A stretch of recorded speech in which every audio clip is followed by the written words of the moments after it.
masterpiece, and I do not use that word lightly. But it's really looking like it maybe he did.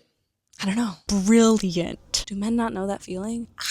We are not 3 pages into this damn book, and we are hooked. Gone Girl by Gillian Flynn. Part 1. Boy loses girl. My life was alarmless. Not for long. Okay, we start from the perspective of Nick Dunn. The first chapter is called The Day Of. Nick Dunn is explaining that it's 6 a.m. in Missouri. He's describing his relationship with his wife, and he says that when he thinks of her, he initially thinks of her head. Like a child, I picture opening her skull, unspooling her brain and sifting through it, trying to catch and pin down her thoughts. What are you thinking? How are you feeling? Who are you? What have we done to each other? What will we do? He's sort of talking to us, and he's sort of talking to her, and he says, don't blame me, Amy, for this particular grievance, the Missouri grievance. Blame the economy, blame bad luck, blame my parents, blame your parents, blame the internet, blame people who use the internet. He explains that he was formerly a writer. Writers, my kind of writers, aspiring novelists, ruminative thinkers, people whose brains don't work quick enough to blog or link or tweet, basically old stubborn blowhards, were through. We were like women's hat makers or buggy whip manufacturers. Our time was done. If Amy were here, she would say that's just like Nick.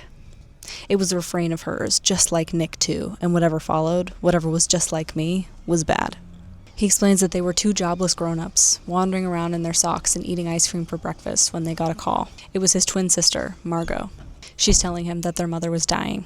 Their dad is nearly gone. His nasty mind, his miserable heart, both murky as he meandered toward the great gray beyond. But it looks like their mom is going to die first. He says, here was a task, a purpose, held out on my sister's palm like a plum. He almost cries with relief. I simply assumed I would bundle up my New York wife with her New York interests, her New York pride, and remove her from her New York parents. Leave the frantic, thrilling future land of Manhattan behind and transplant her to a little town on the river in Missouri, and all would be fine. He says he didn't understand how optimistic and how ultimately quite foolish this was. How just like Nick he was for thinking this. He says he should be able to say that his wife, Amy, loves his mom, but he can't say that because their meetings have left them both baffled. Amy would dissect the conversations for days after. And what did she mean by, as if my mother were some ancient peasant tribeswoman arriving from the tundra with an armful of raw yak meat and some buttons for bartering, trying to get something from Amy that wasn't on offer? Gillian Flynn. We are not 3 pages into this damn book, and we are hooked. He gets up from his bed at 6 a.m. and goes down to greet his wife, who's making crepes in the kitchen. It says bile and dread inched up my throat. I thought to myself, okay, go. He says he's very late for work. Him and his sister own the bar. Like the McMansion I had rented, the bar featured symbolically in my childhood memories, a place where only grown-ups go and do whatever grown-ups do. Maybe that's why I was so insistent on buying it after being stripped of my livelihood. They also think that the bar is recession-proof. There's no app for a bourbon buzz on a warm day in a cool, dark bar. The world will always want to drink. We named the bar the bar. People will think we're ironic instead of creatively bankrupt, my sister reasoned. Next, we get a diary entry from Amy Elliott. It's on January 8th, 2005. She says she has met a boy. In this diary entry, we get a very different version of Amy than the short version of her that her husband has previously presented us with. This diary entry, Amy, she says that she writes quizzes for a living, and she's been at this party. She meets this man. His name is Nick, and he has claimed me, placed a flag in me. I was here first. She's mine. It feels nice after my recent series of nervous, respectful, post-feminist men to be a territory. We're back to Nick's version of events. It's the day of again. He arrives at the bar. He takes his first real deep breath of the day, and he introduces us to his sister, Margot. Go for short. The face of a 30s screwball movie queen doesn't always translate in our pixie princess times, but I know from our years together that men like my sister a lot, which puts me in that strange brotherly realm of being both proud and wary. They have sort of a shorthand for their communication, the way that some twins do. She pours him a mug of beer. Go firmly believes that I got the best of everything from our parents, that I was the boy they planned on, the single child they could afford, and that she sneaked into this world by clamping onto my ankle, an unwanted stranger. For my dad, a particularly unwanted stranger. She believes she was left to fend for herself throughout childhood, a pitiful creature of random hand-me-downs and forgotten permission slips, tightened budgets and general regret. This vision could be somewhat true. I could barely stand to admit it. Go observes that Nick looks all twitchy. He tells her that it's him and Amy's 5-year anniversary. She says, don't let her worry you. Women are crazy. Go didn't consider herself part of the general category of women, as she used the word derisively. This entire book is a perspective of patriarchy and misogyny from 1,000 different angles, and it is brilliant. Go asks if Amy's going to do one of her scavenger hunts. It's a treasure hunt, Nick says. He tells us that his wife loves games, and every year she arranges a treasure hunt of what is meant to be their love with clues all over the city about the last year that they've spent together. It's something that her dad used to do for her mom, or still does every anniversary. Nick notes for us that he understands the gender swap here. He understands the not-so-subtle hint. He sees this treasure hunt already before it's even begun as a reflection of his shitty husbandry. He says if he's being honest, he sucks at the treasure hunts. That starts in year 1. He couldn't get past clue 2. He never knows what the answers are, and she always has to remind him, and it turns into them fighting on their anniversary about how much he doesn't remember the things that he should love about her. He says, I'm going to be honest here. I have a dash of ADD, and I've always found my wife a bit dazzling, in the purest sense of the word, to lose clear vision, especially from looking at a bright light. It's enough to be near to her and to hear her talk, and it doesn't always matter what she's saying. He says it should have, but it didn't. Nick gives us more backstory, and he says that Amy and Go have never really gotten along. He always hoped they would, because they're the two closest and intimate women in his life. He thought that when they all moved back to Missouri, maybe the two would agree to disagree, free to be you and me. But they didn't. Amy was clever, withering, sarcastic. Amy could get me riled up, could make an excellent barbed point. But Go always made me laugh. It is dangerous to laugh at your spouse. They're talking at the bar in their sibling way, and they get a call from Carl, who is apparently Nick's neighbor. But Carl says, sorry to bother you, I just thought you should know your door is wide open and that cat of yours is outside. It isn't supposed to be, right? Nick drives home, and immediately he knows that something's wrong. His front door is wide open, and his cat is on the front street. Their cat's name is Bleecker. This wasn't taking out the trash back in a minute open. This was wide, gaping, ominous open. Carl hovered across the way, waiting for my response, and like some awful piece of performance art, I felt myself enacting concerned husband. He shouts, Amy, are you home? And he runs into his house. I swerved into the living room and pulled up short. The carpet glinted with shards of glass. The coffee table shattered. End tables were on their sides. Books slid across the floor like a card trick. Even the heavy antique ottoman was belly up, its 4 tiny feet in the air like something dead. In the middle of the mess was a pair of good sharp scissors. He runs all through his house to see if she's there, but Amy was gone. Now we're September 18th, 2005. It's Amy's diary again.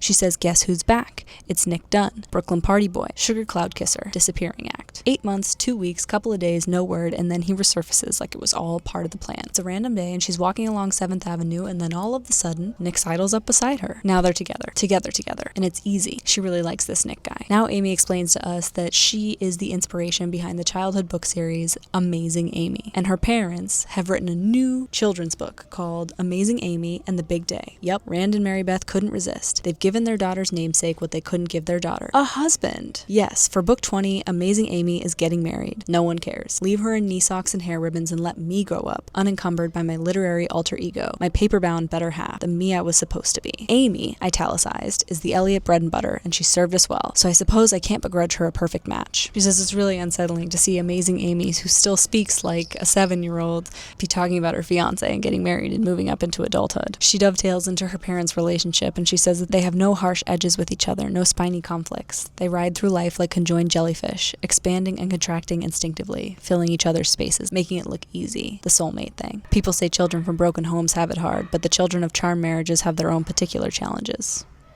Amy's describing how lonely she is. She says she's almost 32. That's not old, especially not in New York, but in fact it's been years since I even really liked someone, so how likely is it that I'll meet someone I love, much less someone I love enough to marry? She says she has a lot of married friends. Not many who are happily married, but a lot of married friends. The happy ones are like her parents. They're really baffled by her singleness. They say that she's pretty and smart and educated and cool, and she has so many interests and enthusiasms, and who wouldn't want to marry someone like Amy? And then there's the other ones, the ones who are not soulmated, the ones who have settled, are even more dismissive of her singleness. It's not that hard to find someone to marry, they say. No relationship is perfect, they say. They, who make do with dutiful sex and gassy bedtime rituals, who settle for TV as conversation, who believe that husbandly capitulation, yes honey, okay honey, is the same as concord. She says, give me a man with a little fight in him, a man who calls me on my bullshit, but who also kind of likes my bullshit. And yet, she doesn't want to be in a relationship where you're always pecking at each other. She knows she's right not to settle, but it doesn't make her feel better when she's watching all of her friends pair off, and while her parents write a book about her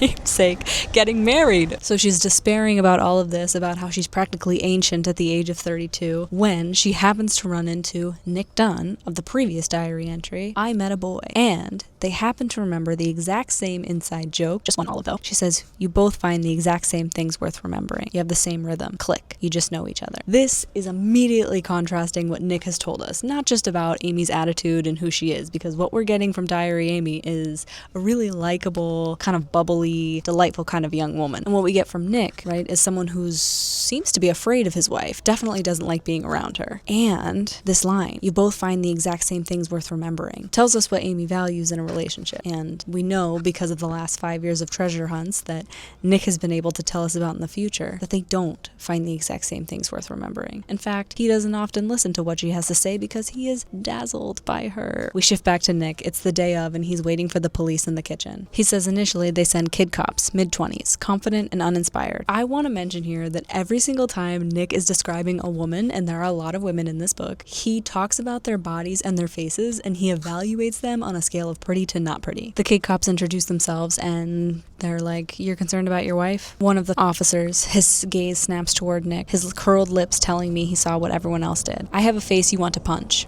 I'm a working-class Irish kid trapped in the body of a total trust fund douchebag. I smile a lot to make up for my face, but this only sometimes works. The kid cops come in and they survey the scene, and all of a sudden they recognize that they need to take this seriously. There's clearly been some sort of struggle. This is not a case of a wife gone out. As these officers are dispatching for more officers, Nick gets a call. He launches himself across the room and grabs it. A surly woman's voice. Mr. Dunn, this is Comfort Hill Assisted Living. It was where Go and I boarded our Alzheimer's riddled father.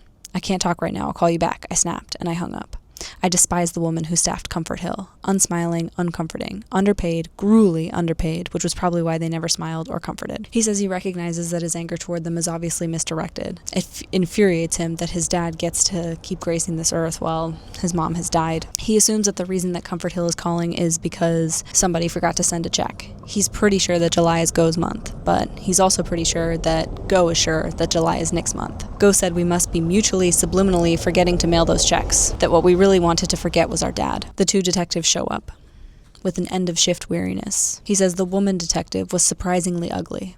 Brazenly, beyond the scope of everyday ugly, like it's brazen to be ugly if you're a woman. Tiny round eyes, tight as buttons, a long twist of a nose, skin spackled with tiny bumps, long, lank hair the color of a dust bunny. I have an affinity for ugly women. I was raised by a trio of women who were hard on the eyes, my grandmother, my mom, my sister, and they were all smart and kind and funny and sturdy, good women. There is a way to be a good woman. Amy was the first pretty girl I ever dated, really dated. So Detective Boney, the woman, and Detective Gilpin, the man, suggest they take a look around. They ask how long him and Amy have lived in Missouri, and they say 2 years September. Boney and Gilpin are casually exploring the house, looking for clues. Boney makes a sudden noise, bent down, turned around, holding a perfectly square box covered in elaborate silver wrapping. My stomach seized. Someone's birthday? She asked. It's our anniversary.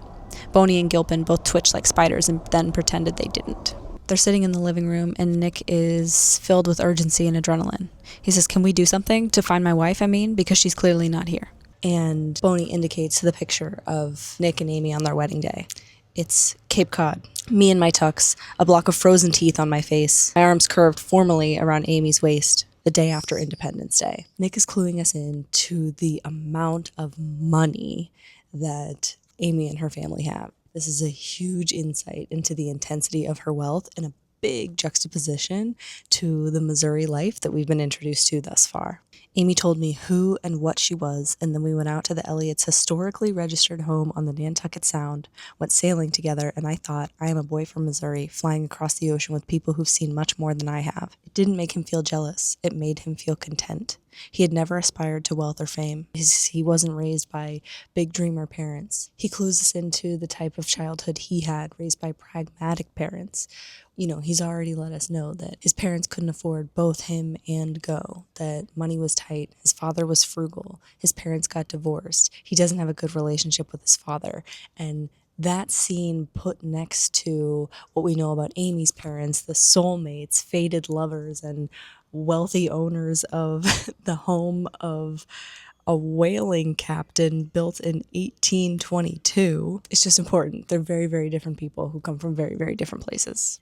So we were married on the beach on a deep blue summer day, ate and drank under a white tent that billowed like a sail, and a few hours in, I sneaked Amy off into the dark, toward the waves, because I was feeling so unreal. The chilly mist on my skin pulled me back. Amy pulled me back, toward the golden glow of the tent where the gods were feasting, everything ambrosia.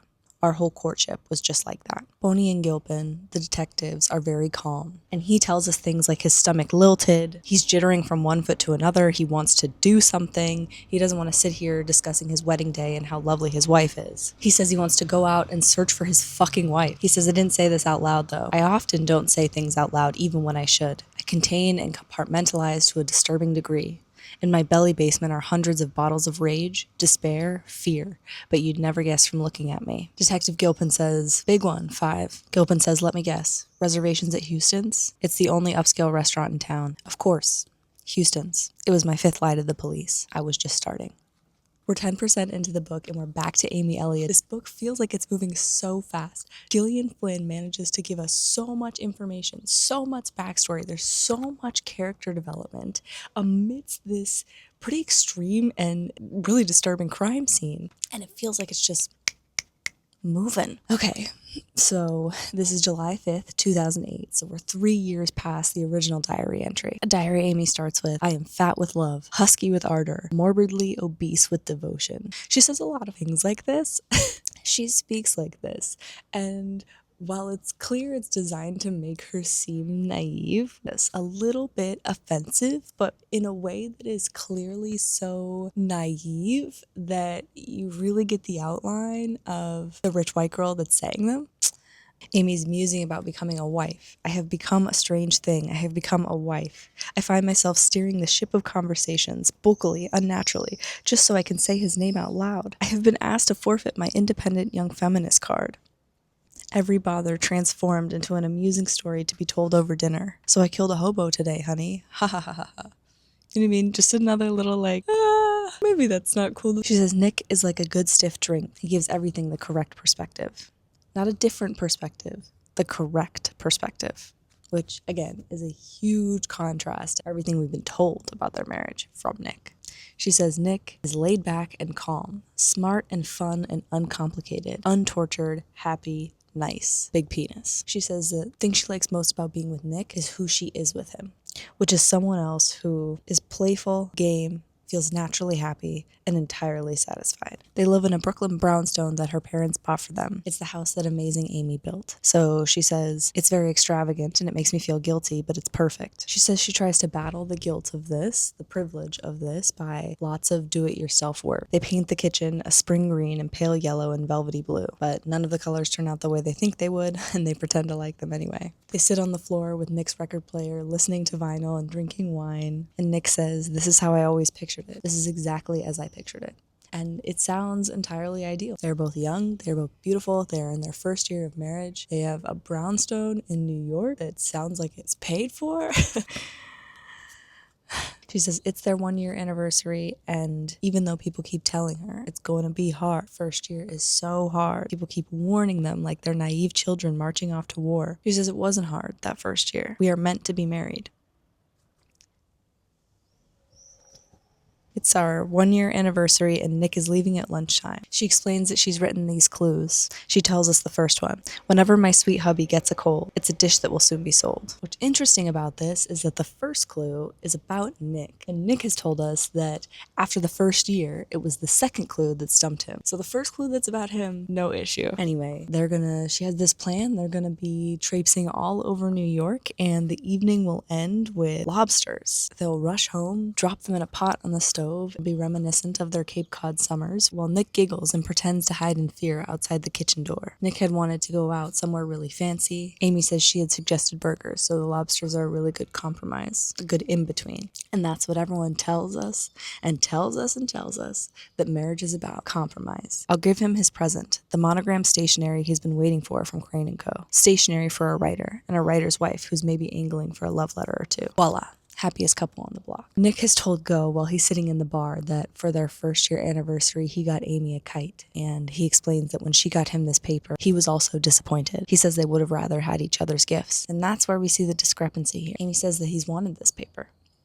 And we also see her romantic intention behind it. And it's sort of maybe biasing us a little bit toward Amy as opposed to Nick, because she seems really guileless in the diary, if I had to pick a word. Now we're back to Nick Dunn, and it is the night of. They've moved the interview, these two detectives, Boney and Gilpin, with Nick, to the police station. They say, we just have to rule you out really quickly. And Nick thinks to himself, it's always the husband. Everyone knows it's always the husband. So why can't they say, we suspect you because you are the husband and it's always the husband? Just watch Dateline. They swab his hands, they swab his mouth. They're sitting there asking questions. And Gilpin says, thanks, Nick. We really appreciate it. Sometimes, guys, they make things hard for us just because they can. Nick says, I was exactly the opposite. My father had infused my childhood with unspoken blame. He was the kind of man who skulked around looking for things to be angry at. This had turned Go defensive and extremely unlikely to take unwarranted shit. It had turned me into a knee-jerk suck-up to authority. Mom, dad, teachers. Whatever makes your job easier, sir or madam. I craved a constant stream of approval. You literally lie, cheat, and steal. Hell, kill. To convince people you are a good guy, Go once said. It was so completely true, and I'd never realized it, and even as she was saying it, I thought, I will never forget this. This is one of those moments that will be lodged in my brain forever. So he's explaining to us that he doesn't express any sort of feeling out loud, particularly negative, because of the trauma he faced with his dad. He's also telling us that he's a colossal suck-up and people pleaser, so when the police are asking things from him, he's taking cues from them.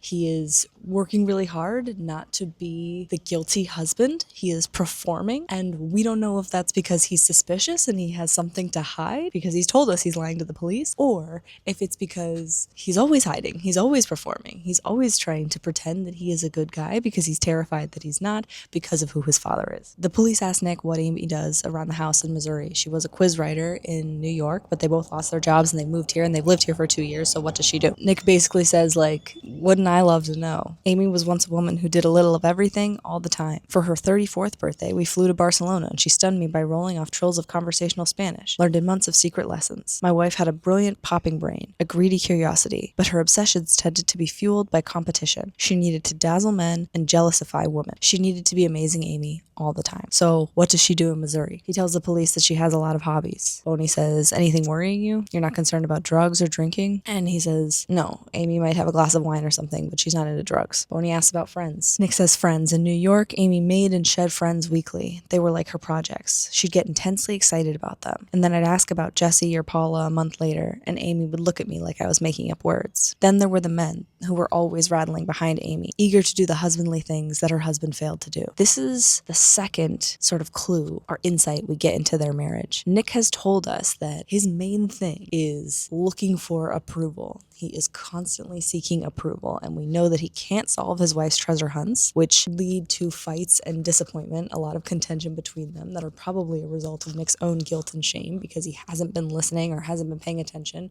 and it feels like he's being proven how shitty of a husband he is. And now we have this. Amy needs to dazzle other men. She needs to collect people for some reason. That really contrasts between who we see or who we feel in Diary Amy. But while she's collecting these other men, it's very clear that they believe they do a better job being her husband than he does. It's that lack of approval again. Everything that he talks about in his marriage indicates that not only is he unsatisfied with it, but that he's bad at it. And we know that that is his worst fear, in a sense. But he says, in Missouri, God, I really don't know if she has any friends. It only just occurred to me then. You are truly an asshole. I thought. 2 years we'd been here. He says there's no one that she regularly saw. She had my mom, who is now dead, and me, and our main form of conversation was attack and rebuttal. Boney asks about her parents. He says they're back in New York City. Boney says, and you still haven't called her parents? He says, I've been doing everything else that you've asked me to do. He doesn't like the implication that he's doing something wrong. That's what he reacts defensively to. So they're getting his story straight. They say, okay, so you left the house at 7:30 a.m. and you showed up at the bar at noon, and in between, you were at the beach. There's a beachhead about 10 miles north of our house, a not overly pleasant collection of sand and silt and beer bottle shards. I sometimes bring my coffee and paper and just sit. Gotta make the most of summer. No, I hadn't talked to anyone at the beach. No one saw me. If the police talked to anyone who knew me, they'd quickly learn that I rarely went to the beach and that I never sometimes brought my coffee to just enjoy the morning. He says, I have Irish white skin and an impatience for navel gazing. Okay, I've read this book a few times. The first time I read this book, I was 18 and my world was blown wide open. The second time I read this book, I was 20, blown wide open again. I read it a bunch of times because it's a really, really good book. An Impatience for Navel Gazing. The first time I read this, I had not heard the term navel gazing, and I assumed it was about looking at people's stomachs on the beach. It's not. And the term navel gazing comes up, I think it's 3 times in this book. And the other times that it comes up don't align with what I had assumed the definition was. So navel gazing is when you are self-reflecting, I guess, but like looking at your own navel so much so that you are blocking out the rest of the world. Self-absorption with the past. And so Nick is saying like he doesn't have a thing for navel gazing, so he wouldn't sit on the beach and reflect on his own life.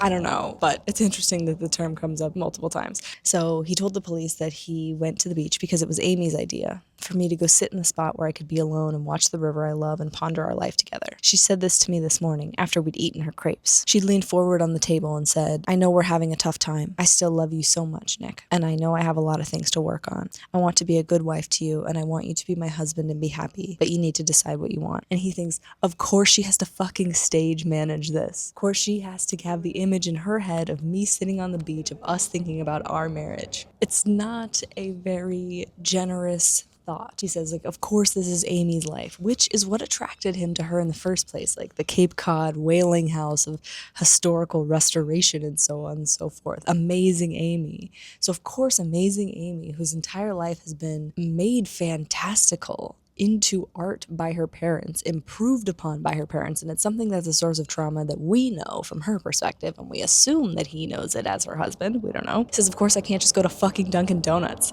Boney asks what Amy's blood type is, and he says, I don't know, and this is when they start to get frustrated. She's like, okay, Nick, well, here's some things that we are doing to help. Amy's cell is being monitored, her photo circulated, her credit cards tracked, known sex offenders in the area are being interviewed, neighborhood's being canvassed, his phone is tapped, and he's not sure what to say. He says, I raked my memory for lines. What does the husband say at this point in the movie? Depends on whether he's guilty or innocent. Nick says, I don't know, is this an abduction? Is this a missing person? Like, what's going on? He says, my wife is gone. And he panics for the first time. The panic comes into his voice. He says, my wife is gone. My dad was a man of infinite varieties of bitterness, rage, distaste. In my lifelong struggle to avoid becoming him, I developed an inability to demonstrate much negative emotion at all. It was another thing that made me seem like a dick. My stomach could be all oiled eels, and you would get nothing from my face and less from my words. They say, okay, well, right now, the most you can do to help us is to tell us about your wife. What's she like? He says, what is she like? How? And Boney says, give me an idea of her personality. What did you get her for her anniversary? He says, I hadn't gotten her anything quite yet. I was going to do it this afternoon. She says, okay, well then tell me about her. Is she outgoing? Is she, I don't know how to say this. Is she New Yorkie?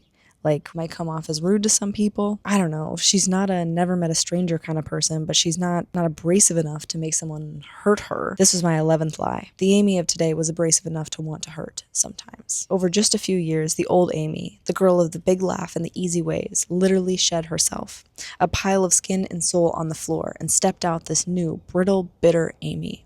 My wife was no longer my wife, but a razor wire knot daring me to unloop her. And I was not up to the job with my thick, numb, nervous fingers. Country fingers. When I'd hold up the bloody stumps, she'd sigh and turn to her secret mental notebook on which she tallied all my deficiencies, forever noting disappointments, frailties, shortcomings. She was not the thing she became, the thing I feared most. An angry woman. I was not good with angry women. They brought out something in me that was unsavory. That's a really cool way for Nick to be wording this, because we know that Amy also has a real notebook, not necessarily just a mental notebook, and we know that Nick is 4 years ahead of us in time, but in that real notebook, she documents the way that she loves Nick. She could not be more flattering. Boney says, well, clearly you're type B, and maybe Amy's more type A. That could drive you crazy.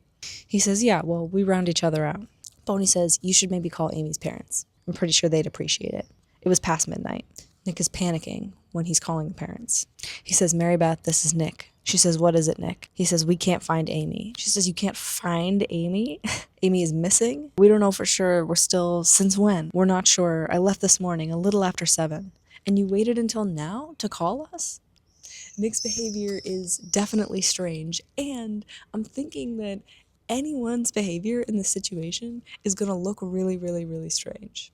Amanda Knox comes to mind. If you are an innocent person in the midst of something really chaotic and terrifying, particularly if your kind of behavior pattern and coping mechanism is avoidance of all things uncomfortable, you're gonna avoid that it's going on. You're not gonna engage with the reality of it, and that's gonna make you look like a fucking sociopath. Which might be happening to Nick, or maybe he killed his wife, for sure.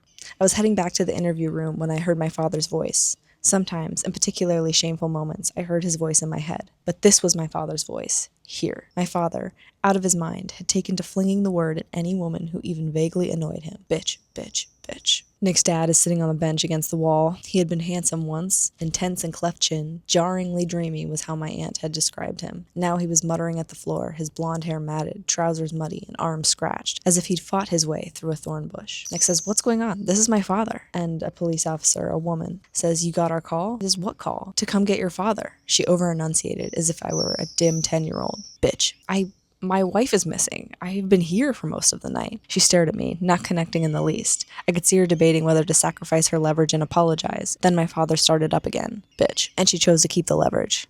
"Sir, Comfort Hill has been trying to contact you all day." "Bitch, your father wandered out a fire exit this morning." He's like, "I've been fucking next door to you. Well, you've been trying to call me all day." And she says, "Sir, please don't take that tone with me." Bitch, bitch, bitch, bitch. A male officer drives his dad home. He doesn't even register Nick's presence. The police finish their questions, and he doesn't ask if he can go home. His house is a crime scene.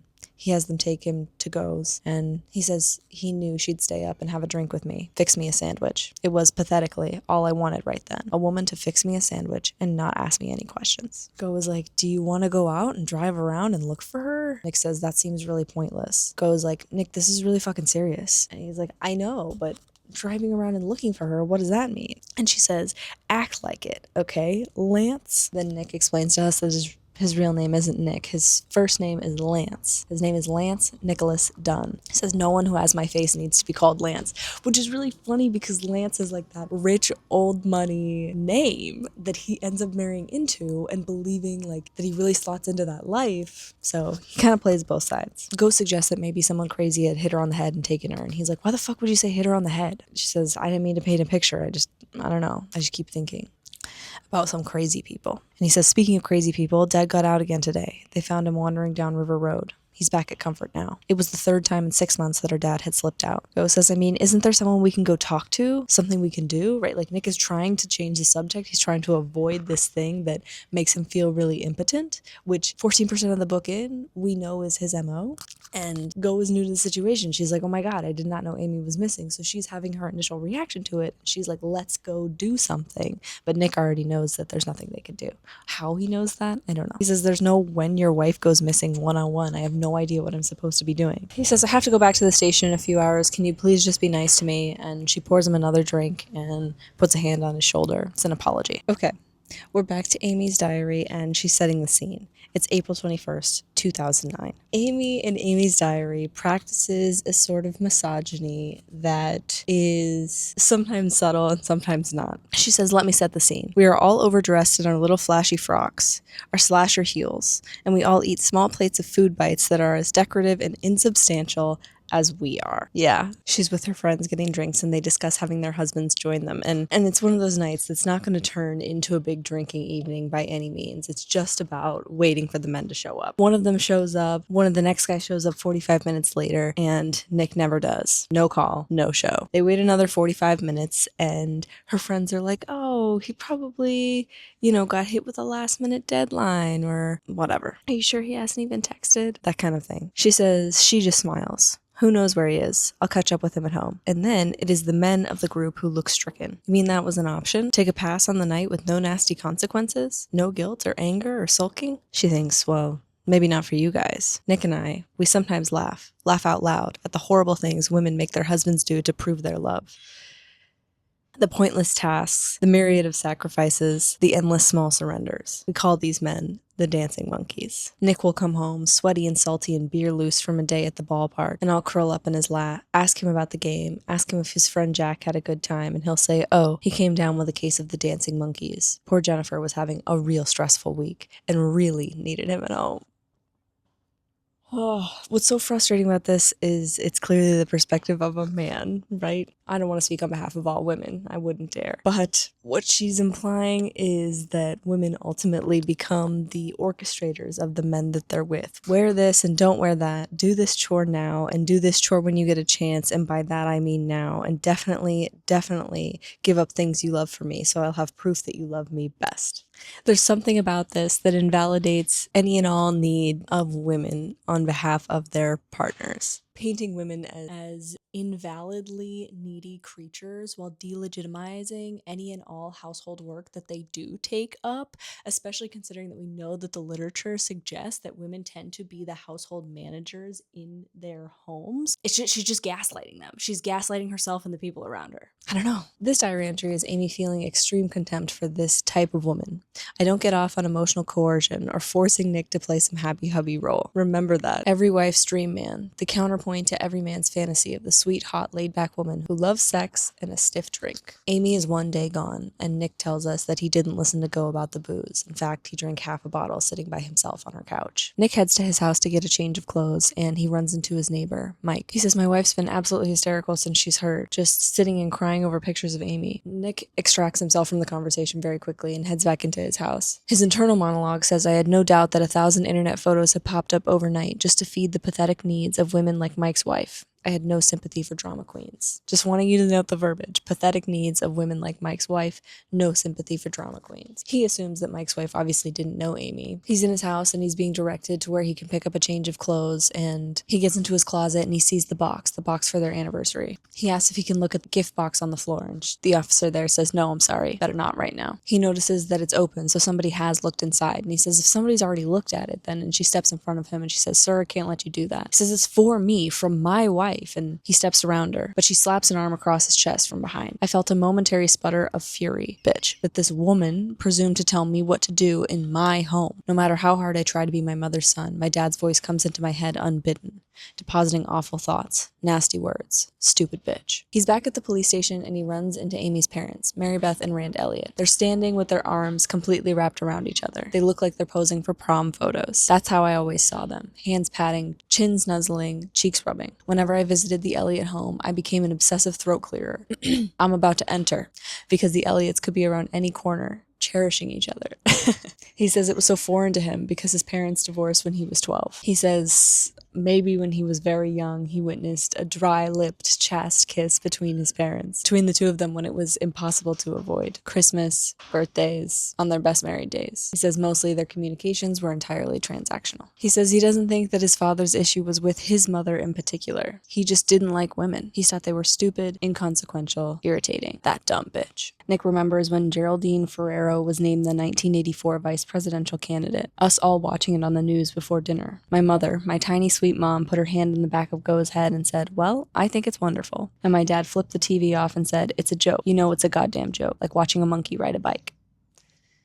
He says it took another 5 years for her mom to decide that she was finally done. Him and Go came home from school one day and their father was gone. He was there in the morning and gone by afternoon. Within a year, she'd morphed into the busy, warm, cheerful lady she'd been till she died. And her sister said things like, "Thank God the old Marine is back," as if the woman who raised us was an imposter. He says he speaks to his dad about once a month, really polite and newsy conversations. Only ever surface level stuff, nothing of substance. How is Amy? She's fine. Says his dad remained stubbornly distant, even as he faded into dementia in his 60s. Nick explains that the way that his mom phrased this was that his dad had limitations, that his dad's emotional immaturity and misogyny were just a limitation, a weakness, a flaw inside of him, but he really didn't mean any harm. Nick says it's kind of her to say, but he did do harm. "I doubt my sister will ever marry. If she's sad or upset or angry, she needs to be alone. She fears a man dismissing her womanly tears. I'm just as bad. The good stuff in me I got from my mom. I can laugh, I can tease, I can celebrate and support and praise. I can operate in sunlight, basically. But I can't deal with angry or tearful women. I feel my father's rage rise up in me in the ugliest way. Amy could tell you about that. She would definitely tell you. if she was here. When Amy's parents see Nick, they run toward him and they embrace him. Amy's father, Rand, embraces him. He's a hugger. The police have organized a press conference so that the public can hear from Mary Beth, Rand, and Nick. Nick explains that it's so surreal, that his hangover is really warming up, and that his left eye is throbbing like a heart. He says to the camera, after a night of drinking and sleeping on his sister's couch, his wife missing for a day, he says, "We just want Amy to get home safe." Utterly unconvincing, disconnected. I might as well have been reading numbers at random. Rand steps up and tries to save him. Our daughter, Amy, is a sweetheart of a girl, full of life. She's our only child, and she's smart and beautiful and kind. She really is amazing Amy, and we want her back. Nick wants her back. He put a hand on my shoulder, wiped his eyes, and I involuntarily turned to steel. My father again. Men don't cry. Rand explains to the public, to the press, that they've set up a command center at the Days Inn. The reports would show Nick Dunn, husband of the missing woman, standing metallically next to his father-in-law, arms crossed, eyes glazed, looking almost bored, as Amy's parents wept. And then worse. My longtime response, the need to remind people I wasn't a dick. I was a nice guy despite the affectless stare, the haughty, douchebag face. So there it came, out of nowhere, as Rand begged for his daughter's return. A killer smile. I moved locations. Amy's diary, July 5th, 2010. I won't blame Nick. I don't blame Nick. I refuse to turn into some pert-mouthed, strident, angry girl. 2 promises she made to herself when she married Nick. 1, no dancing monkey demands, and 2, I would never ever say, sure, that's fine by me. If you want to stay out later, if you want to do a boys' weekend, if you want to do something you want to do, and then punish him for doing what I said was fine by me. I worry I am coming perilously close to violating both of those promises. But still, it is our 3rd wedding anniversary, and I am all alone in our apartment. My face all mask-tight from tears because just this afternoon I get a voicemail from Nick, and I already know it's going to be bad. She knows it's going to be bad because she can hear men's voices in the background. And a big roomy gap, like he's trying to decide what to say. Do men not know that feeling? You don't want to be mad, but you're obligated to be, almost? Our anniversary is being broken for no good reason. I understand. I do. 1/3 of the writing staff at Nick's magazine have been laid off, and so it is his manly obligation to take all these men out and pretend to be brave in a time of economic recession and internet takeover. A few have gone home to their wives, but a surprising number have stayed out. She says Nick's gonna spend their anniversary night in strip clubs and cheesy bars, flirting with 22-year-olds. She says Nick will be proclaimed a nice guy, a great guy, as he buys drinks on a credit card linked to Amy's bank account. She says, I am being a girl. Juxtaposition of Nick's misogyny, which often looks like perceiving women as inconsequential, infuriating. He's quickly frustrated by them. He's constantly analyzing their appearances. Amy's misogyny is about invalidating herself and invalidating every want and need that she has. All across town, I have strewn little love messages, reminders of our past year together, my treasure hunt. She says she can picture the clues, being torn up by children, floating away in the wind. She says her gift was perfect, but it isn't now. The 3rd wedding anniversary gift is leather, so she got him a briefcase, but a work-related gift is going to be a bad idea. She's not sure what to do with the lobsters that she had purchased for them. I am killing 2 lobsters I won't even eat. Her dad had phoned to wish them a happy anniversary, and she couldn't keep it in, so she ends up crying to her dad. And she knows that her dad will good-naturedly and paternally bring this up to Nick later, and Nick will be angry with her because he wants my parents to believe he's perfect. He beams when I tell them stories about what a flawless son-in-law he is. Except for tonight. I know, I'm being a girl. So it's 5 a.m. by the time Nick comes home. He's obviously drunk, and he is not even thinking of apologizing. Her opening line is, happy day after anniversary. He says, Amy, I've had the crappiest day ever. Please don't lay a guilt trip on top of me. Nick grew up with a father who never ever apologized, so when Nick feels he has screwed up, he goes on offense. This is Nick immediately externalizing. Amy is not necessarily, obviously this is her account, but she is not laying on the guilt. She is not attacking him. In fact, she spends the entire entry forgiving him and apologizing for the way that she feels wronged. So they talk about money. She says, I know it feels dire right now. And he says, it's never going to feel dire for you because you have this big fat trust fund and this brownstone and you've always been rich. He says he's been working since he's 14 years old and he didn't get to do all the privileged things that she got to do, like tennis camp and creative writing camp and SAT prep and all that shit that everyone else in New York City did. Because I was wiping down tables at the mall and I was mowing lawns and I was driving to Hannibal and fucking dressing like Huck Finn for the tourists and I was cleaning the funnel cake skillets at midnight. This diary Amy, this naive Amy, says being married to Nick always reminds me people have to do awful things for money. Ever since I've been married to Nick, I always wave to people dressed as food. She's a character. She's innocent, she's naive, she's wealthy, and feels a little bit guilty about it. That conversation ends with him saying, "Fuck you, Amy, bitch." She says her husband has never said that to her before, but it rolled off his tongue so easily that he must have thought it a bunch of times. We're back in the conference room after the flashbulbs have popped, and obviously Nick's killer smile has been caught on camera. He thinks, "Stupid, Nick, stupid." Detective Gilpin pulls Nick aside, and Nick expresses concern about all the unemployed people in this town. He dives into a memory about the Riverway Mall, which is now completely closed. He remembers driving there the day it opened with his parents and being at the back of the parking lot, seeing the mall in all of its glory. The downfall of the mall basically bankrupted Carthage. People lost their jobs, they lost their houses. No one could see anything good coming anytime soon. He says this bankruptcy matched his psyche perfectly. He says for years he had been bored. A dense, blanketing malaise. It seemed to me that there was nothing new to be discovered ever again. Our society was utterly, ruinously derivative. We are the first human beings who would never see anything for the first time. We stare at the wonders of the world, dull-eyed, underwhelmed. Mona Lisa, the pyramids, the Empire State Building. Jungle animals on attack, ancient icebergs collapsing, volcanoes erupting.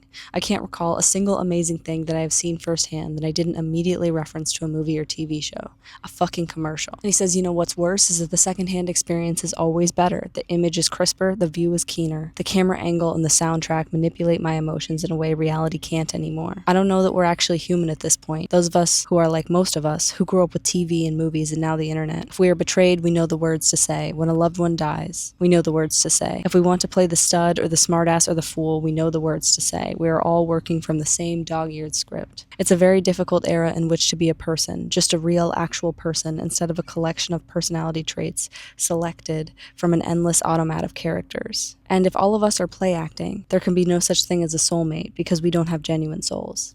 That's kind of a really well-known section of this book, and I want to challenge its validity. When I read it when I was 18 years old, I was sort of floored by it because I was depressed, and doing anything felt like too much effort. So the access to the Mona Lisa and volcanoes erupting felt like a cheat. Definitely, you don't have to do that. But in my healed era, having had the privilege that I do, having been able to travel to scenes like this one, I can tell you that the experience is always better, that presence always means a lot more without the screen burning your eyes. So this is a very 2012 thing to say, and in 2025, the year that I am reading this, after the evolution of iPhones and incorporation of AI, maybe the pendulum will swing in the other direction. All I'm saying is, having had experiences, I have hope.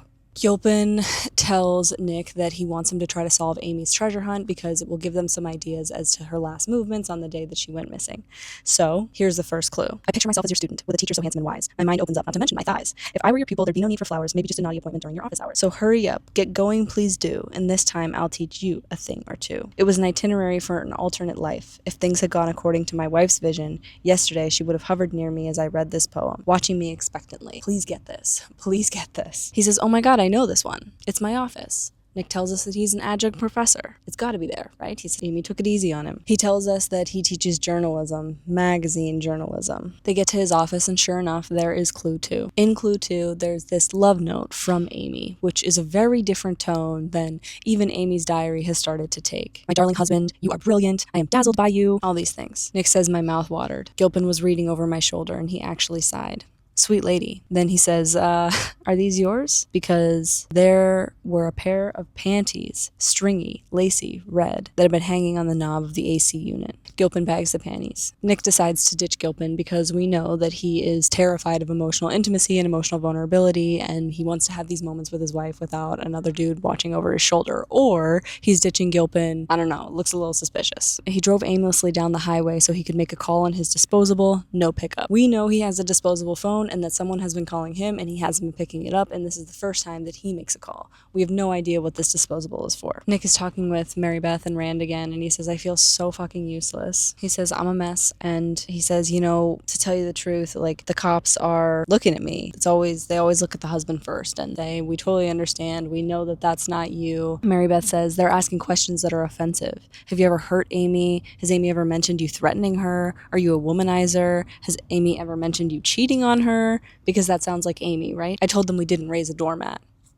More misogyny. We get it from every angle, right? Like, if Nick is behaving badly, the fact that Amy may have tolerated it inside of their marriage would be a reflection of Amy as a doormat. But we also know that Nick has a disposable phone and that he's in an extremely unhappy marriage, if his conversation about anniversaries at the bar with Go was any indication. Nick dovetails into the Amazing Amy series, which always features a quiz at the back.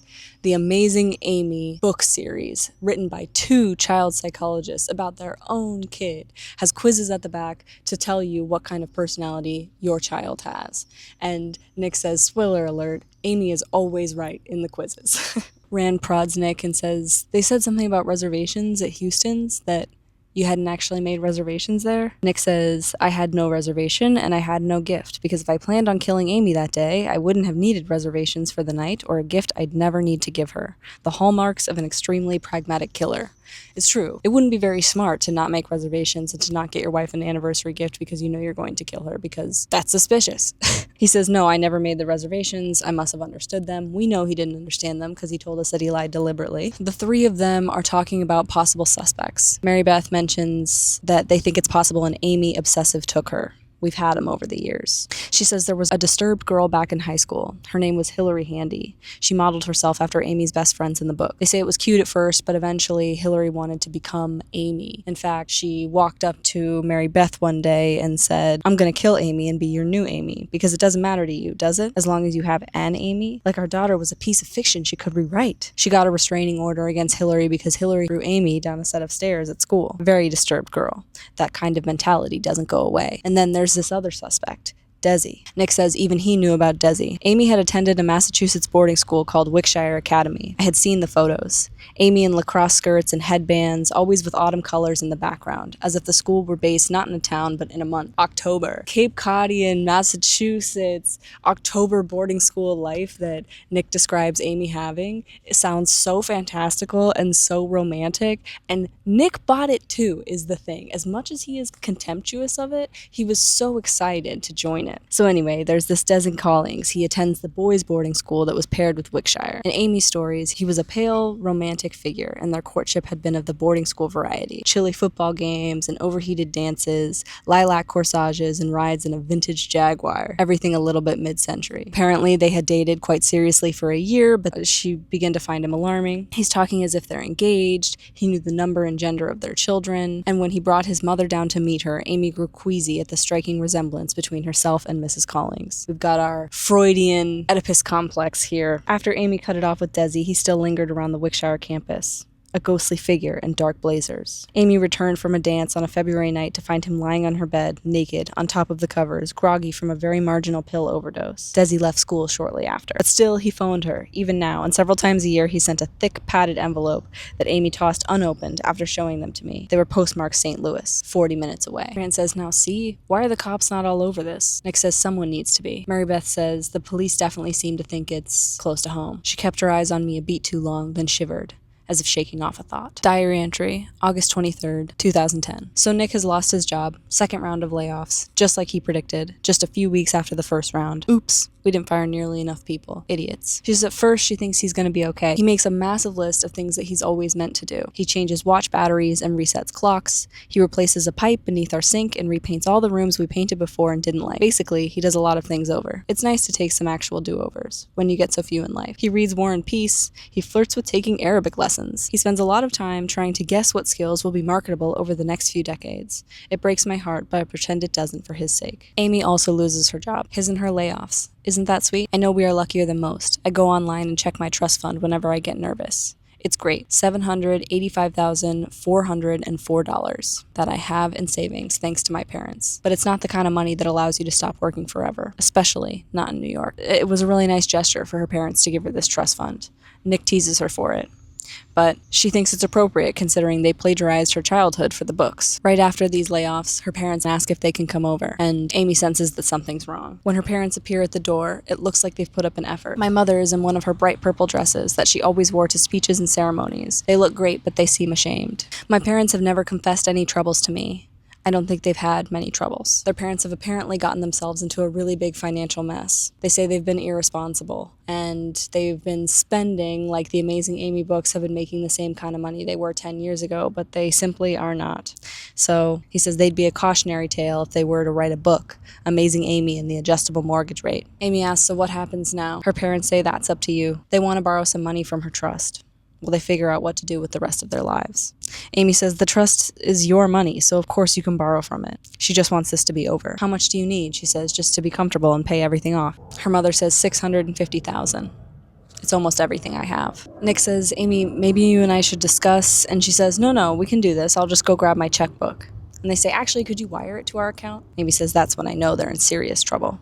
We're back to Nick Dunn, and Amy has been gone for 2 days. He says the Days Inn had donated an underused ballroom to serve as the Find Amy Dunn headquarters. It's unseemly, but by the time Mary Beth was done, the whole room buzzed with efficiency, the urgent hopefulness of a seriously underdog politician with a lot of true believers refusing to give up. As the day goes on, Nick tells us that it's begun to feel like a family picnic. A lot of his old girlfriends have shown up, his mom's former friends have shown up, everyone that he's known throughout his childhood has come here to help him find Amy. They've all pitched in to assist in this. He is greeted by someone from his neighborhood named Stux Buckley. That's his real name. Stux comes up to him and kind of like in camaraderie and says like, here they're already botching this. They haven't even looked up the Blue Book Boys. And Nick is like, the Blue Book Boys? Like, who even are these? And he's like, the blue books, that you used to write college essays in, that you used to have to complete your exams in, the things that basically computers rendered obsolete, which is something that Nick can understand because he believes he was thwarted by the internet. Men that used to work in blue book factories, they all just wander the river. They drink, drug, harass people. I mean, they did that before, but they always had to stop, go back to work on Monday. Now they just run wild. Stuck says all of these Blue Book boys are out at the mall. He says this mall that's closed down, this is where everyone that does drugs and doesn't have anywhere else to go is camping out. It's completely run down, empty. You get a bunch of angry men together and things aren't too good for a woman that comes across them. After this conversation with Stux, he confronts Boney. He's like, why is the mall not being searched? And she's like, yep, the mall is gonna be searched next. We have cops heading over there right now. Don't even worry. Detective Boney says, Nick, we'd like to find Amy as much as you want to. And Nick says, okay, thanks. And I don't know if that's true. He says his righteousness deflated. I'm thinking that if my spouse was missing, not only if I was implicated as a suspect in their missing persons case, potential murder case, but just in general, if my spouse was missing, I don't know that the police want to find them as much as I do. So I think that's kind of a shitty thing for Boney to say. But it does underlie her as a character. She's a serious cop and she does her job very well and she's not diddling around, basically. There's a few searches that have been organized in the town, a few of the different nature spots. There's a few nature spots being searched in town by the assembled volunteers, the Gully Boat Launch, the Miller Creek Woods, and Wolke Park. Nick has been assigned Wolke Park. All the officers there, when he gets there, are like, hey, why don't you sit here and greet volunteers and pass out water? And it's clear to Nick that they don't want him searching the woods because they don't want him coming across any evidence and potentially tampering with it because he is definitely a suspect in this case. We, as the reader, are not sure what to think of this. Nick is specifically told to be friendly and encouraging. An SUV rolls up and a bunch of 40-something women get out of the car. One of them, the prettiest one, who was previously identified by Detective Boney as a groupie, correctly, the type of woman that hangs out at women's missing person cases and like tries to swoop in and snatch up the guy who is potentially a widower and a murderer. I don't know. This woman comes out of the car and she is described like this. Giant brown pony eyes, her pink shirt ending just above crisp white shorts, high-heeled sandals, curled hair, gold hoops. This, I thought, is how you not dress for a search. He thinks, please don't talk to me, lady.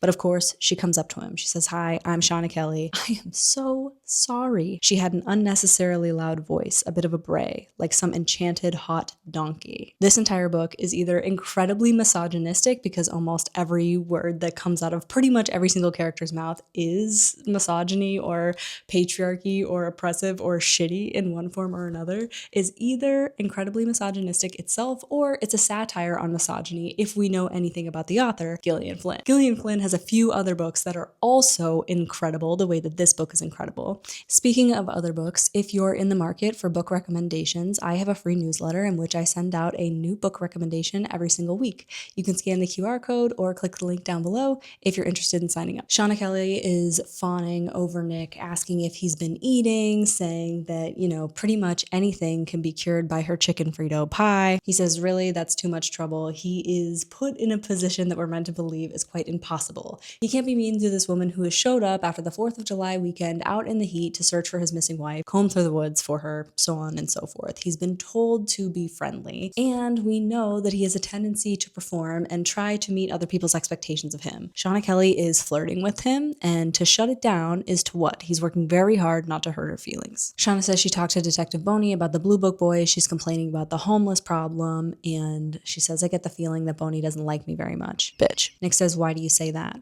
I already knew what she was going to say. The mantra of all attractive women.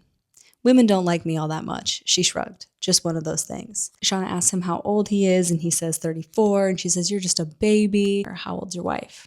Nick says 38. She says, smart man, like some older woman. She pulls out her phone and says, say chicken Frito pie, and Nick takes the picture. Bitch. I wanted to smack her right then. The obliviousness, the girliness of her, trying to get an ego stroke from the husband of a missing woman. I swallowed my rage, tried to hit reverse, tried to overcompensate and be nice. So I smiled robotically as she pressed her face against my cheek and took a photo with her phone, the fake camera click sound waking me. He says when she turns the picture around to look at it, he sees himself and thinks, I would hate this guy. We're back in Amy's diary. It's September 15th, 2010, and this is when she details Nick getting the call that his mom has cancer and that the two of them, will be moving from New York to Missouri. He says, it's too much for go, on top of my dad's Alzheimer's. Amy says, Alzheimer's? Since when? He says, well, a while. I think immediately that there's something wrong with us, perhaps unfixable, if my husband wouldn't think to tell me this. Sometimes I feel it's his personal game, that he's in some sort of undeclared contest for impenetrability. Why didn't you say anything to me? My dad isn't someone I like to talk about that much. Amy, please. He shuts her down. Nick tells her, we'll do the right thing. We're going to go for a year to Missouri. We have no jobs. We have no money. There's nothing holding us here. Even you have to admit that. She thinks even I have to admit that.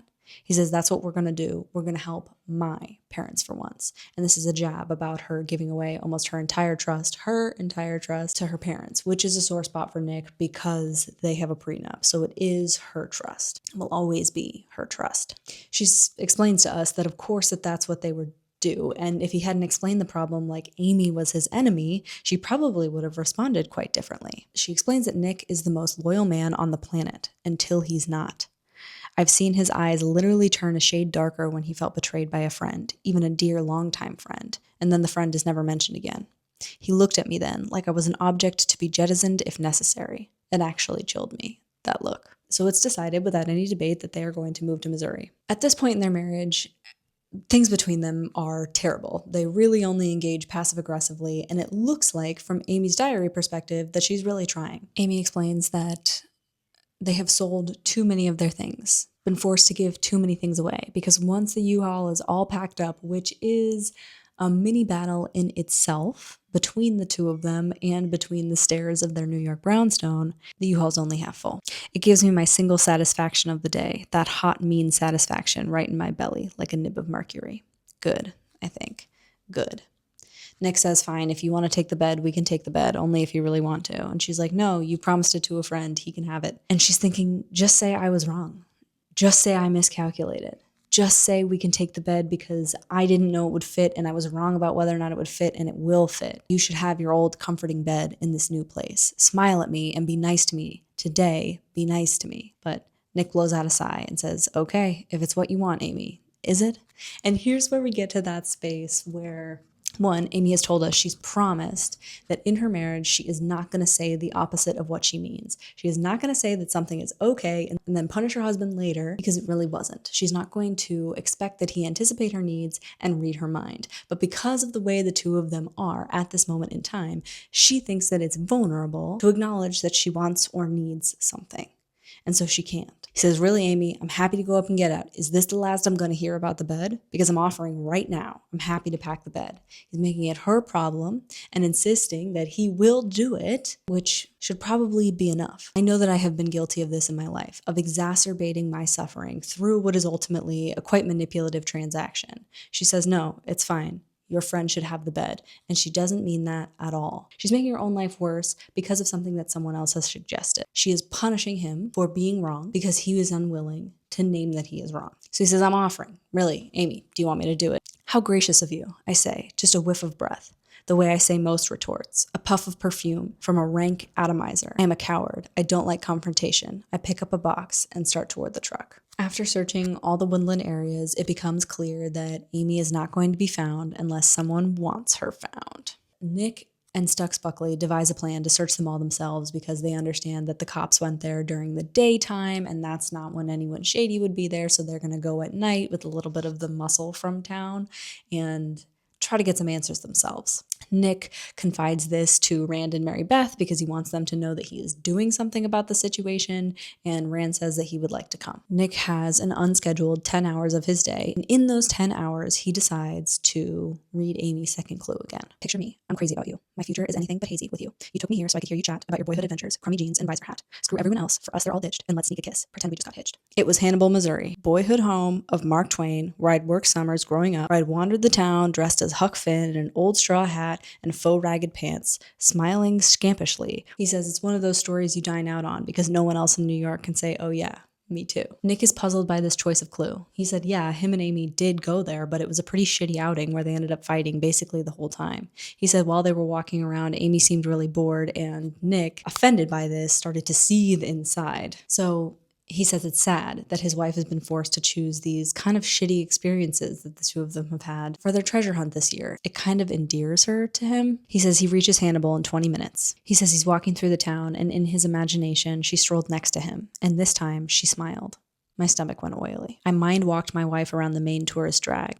Nick thinks you're making these so nice and easy, Amy, as if you actually want me to find them and to feel good about myself. Keep this up and I'll break my record, which again was 2 clues. It gives us a lot of insight into Nick that he recognizes this treasure hunt as a way to either feel good about Amy or feel good about him. You know, it implies a lot about the power dynamics in their relationship, that one of them has to have leverage and one of them has to be without, and that they are competing to be the best at the marriage. Amy sort of implies that this is normal in her diary entries, and Nick seems to maybe think so too, but the clues are probably not intended to make Nick feel good about himself. Obviously, these little notes, right, with like the you are brilliant and so on and so forth are about bringing them together. But the fact that he sees it as a self-centered thing clues us into his point of view. He finds the next clue, and Amy says, you found it, brilliant man. It may help that I decided not to make this year's treasure hunt an excruciating forced march through my arcane personal memories, which is clearly Amy catering to what she believes Nick thinks. Because when we have insight into her mind, that's not what it's about. It's about memories that, yes, she thought were important, but because of what they reflected about the stages of their relationship, the love that they shared in these moments. But this is about Nick. She says she finally gets it, what you've said year after year, that this treasure hunt should be a time to celebrate us, not a test about whether you remember everything I think or say throughout the year. You'd think that'd be something that a grown woman would realize on her own, but I guess that's what husbands are for, to point out what we can't see for ourselves, even if it takes 5 years. Who is buying this? You know me better than I know myself. There's another little note. At the bottom of this note is Amy stroking Nick's ego. You are full of wit. You are truly the cleverest, funniest person I know. You always pick the best moments to make me laugh. He says he feels his soul deflate. Why, Amy, couldn't you have done this sooner? Amy's fault. She's missing. He says he opens the next clue, but he's not ready to go there yet. So he tucks it into his back pocket, gets ready to head out for his mall excursion. He heads back to Go's place to change, and they have a conversation that's really enlightening. She says, you haven't been upset enough about Amy. He says, I haven't been upset enough about Amy, and I know that. And she says, you're being weird. And he says, I think instead of panicking, I've just focused on being pissed at her because we're in such a bad place lately. It feels like it feels wrong for me to worry because I don't have the right, I guess. Which does track with everything that Nick has told us about his self-reflection and how he thinks of himself, which is someone that is always performing, but also like constantly feels a deep sense of guilt and shame and like a fear of being caught. And now that he's actually being accused of something, whether he did or did not do it, it looks like he's pretending. Stux, Buckley, and 2 other guys from town, 2 brothers, called the Hill Sams drive a pickup truck and they pick Nick up. They also pick up Rand. And when they pick up Rand, he kind of surprises everyone by jumping in the back of the pickup with Nick and Stux. And Stux says, "I'm really sorry about Amy." He tells this really endearing story of him painting a house, and he says he was sweating his butt off and Amy drove by, saw him sweating, went to a 7-Eleven, got him a giant pop and brought it back to me right up on the ladder. And Nick says that was a lie. Amy cared so little for Stux or his refreshment that she wouldn't have bothered to piss in a cup for him. And Rand says, "That sounds like her. And I was flush with unwelcome, ungentlemanly annoyance. Maybe it was the journalist in me, but facts were facts, and people didn't get to turn Amy into everyone's beloved best friend just because it was emotionally expedient." There are so many layers of beauty to this book. This book is a masterpiece, and I do not use that word lightly. That's in the writing, that's in the character development, that's in the plot, in the symbolism, every aspect of this book. They all load up with some sort of weapon, baseball bats and whatnot, and they walk into the abandoned mall. They walk past Shooby-Doo, which is the place that Nick's mom worked for most of her life after her marriage ended. I'd expected the mall smell as we entered, the temperature-controlled hollowness. Instead, I smelled old grass and dirt, the scent of the outdoors inside where it had no place being. They're walking through the deserted mall and they walk past a lot of people experiencing homelessness, a lot of people that seem to be passed out on one form of substance or another. The Hillsam brothers are kind of like hitting their bats against the cages and yelling, like being really antagonistic. They say, "Better you come to us than we come to you." Nick says it was the scene in the war movie when the frustrated soldiers come across innocent villagers and bad things happen. And that's what it feels like. The Hillsams and Stux, right, like are not here to find Amy. They are here because they like a fight, and that's really clear. They come across someone who's finally willing to talk to them, and it's this guy that's like, "Hey, I'm just down on my luck. I'm not a murderer." Nick explains that he's looking for his wife, Amy Dunn. She's been missing since Thursday. He explains that he's not worried about drugs. He just wants to know if anyone's seen her. This guy named Lonnie recognizes her picture. And he says, "Oh, actually, I know her. She wanted to buy a gun." We cut back to Amy's diary, and it's October 16th, 2010. She says, "Happy anniversary to me." We know anniversaries are important to Amy. She has spent 1 full month as a Missouri resident. She says, "Yep, I have gone cold turkey of all things East Coast, and I have earned my 30-day chip." Here, it would be a potato chip. As a person that's lived in the Midwest, Amy is judgmental. Diary Amy is judgmental with a brand of shellac naivete that her seeming kindness and some of the guilt that she feels for her privilege allows us as the reader to excuse it. It makes her like likable, so to speak.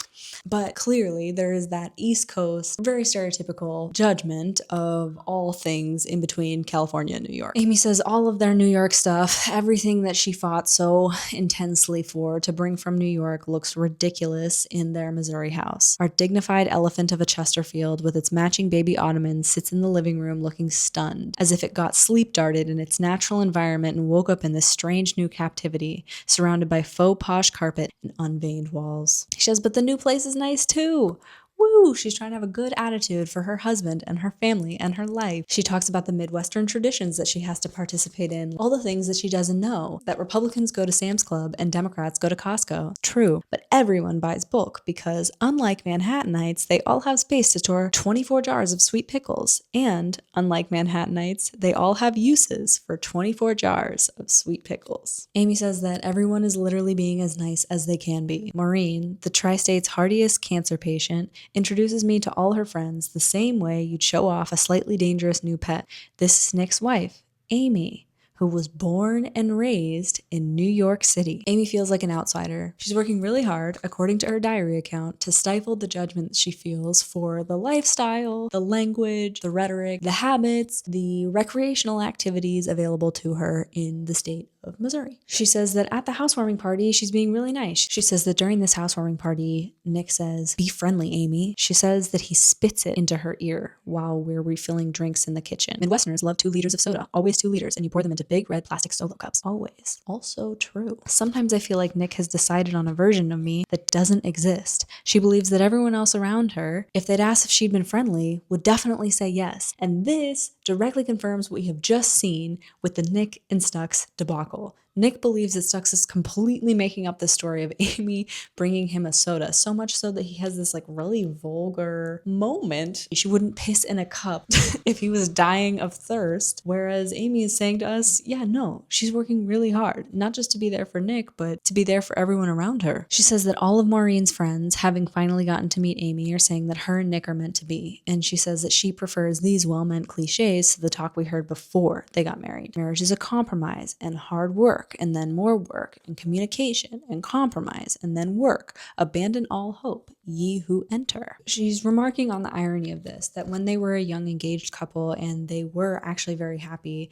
everyone around them regaling them with stories about how shitty marriage is, particularly Maureen, who says, it's not easy pairing yourself off with someone forever. It's an admirable thing, and I'm glad you're both doing it, but boy, oh girl, oh, there will be days you wish you'd never done it, and those will be the good times, when it's only days of regret and not months. I must have looked shocked. I was definitely shocked, because she said quickly, but then you have good times too. I know you will, you two. A lot of good times, so just forgive me, sweetheart, what I said before. I'm just being a silly old divorce lady. Oh, mother of pearl, I think I've had too much wine. And now that they're clearly unhappy, super unhappy, to the point where she thinks Nick basically hates her, everyone's talking about how perfect they are for each other. We're back with Nick and Rand, and they're in the police station, and Amy is 4 days gone. Rand says, I just don't understand why she wouldn't tell you if she was afraid of someone. Why would she buy a gun? Apparently, Amy had gone to this abandoned mall to buy a gun on Valentine's Day, of all days. He says the reason that he remembered her was because it was Valentine's Day and that she was very beautiful, and clearly she was very scared. Rand says, what would she be afraid of? And Nick wonders. He says, tell me about this Desi guy again. Rand says he was possessive and a little bit rude to Rand, which he found surprising, because usually if you're into the person you're dating, particularly in high school, you're nice to their parents because you want their parents to like you. But he wasn't.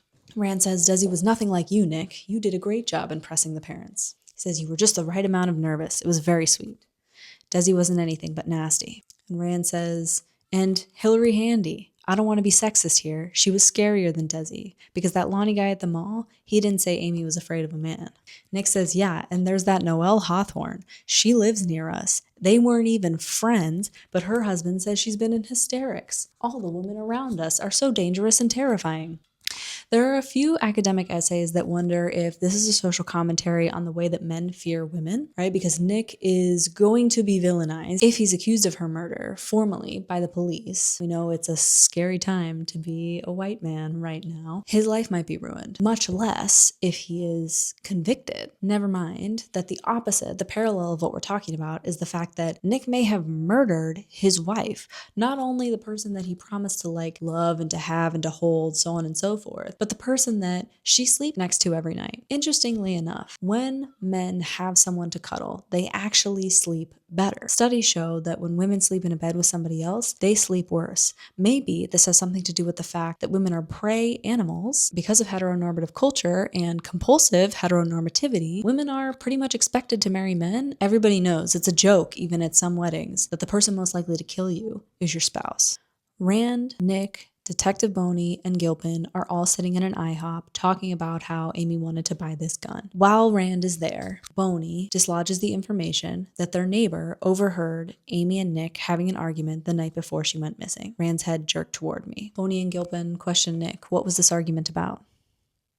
And Nick, we'd really like you to think harder about where you were between the time of the argument, about 11 p.m., the last time anyone heard Amy's voice, besides me, Nick says, besides you, and noon when you arrived at your bar. If you were out and about in this town, driving to the beach, hanging around the dock area, someone must have seen you, even if it was just someone, walking his dog. If you can help us, I think that would be really helpful. Gilpin finishes. Nick says it was really nothing argument, that's why I never mentioned it, just both of us scrapping at each other the way couples do sometimes. Rand looked at me as if he had no clue what I was talking about. Scrapping? What is the scrapping of which you speak? It was just about dinner. I lied about what we do for dinner for our anniversary. Amy is a traditionalist about these things. The lobster, Rand interrupts. Amy cooks lobster every year for Nick. Right, but there's nowhere to get lobster in this town, not alive from the tank, so she was frustrated. I had the Houston's reservation. Rand says, I thought you didn't have the Houston's reservation. Well, yes, sorry, I'm getting confused. I just had the idea of the Houston's reservation, but I really should have just arranged to have some lobsters flown in. It's not that expensive to do.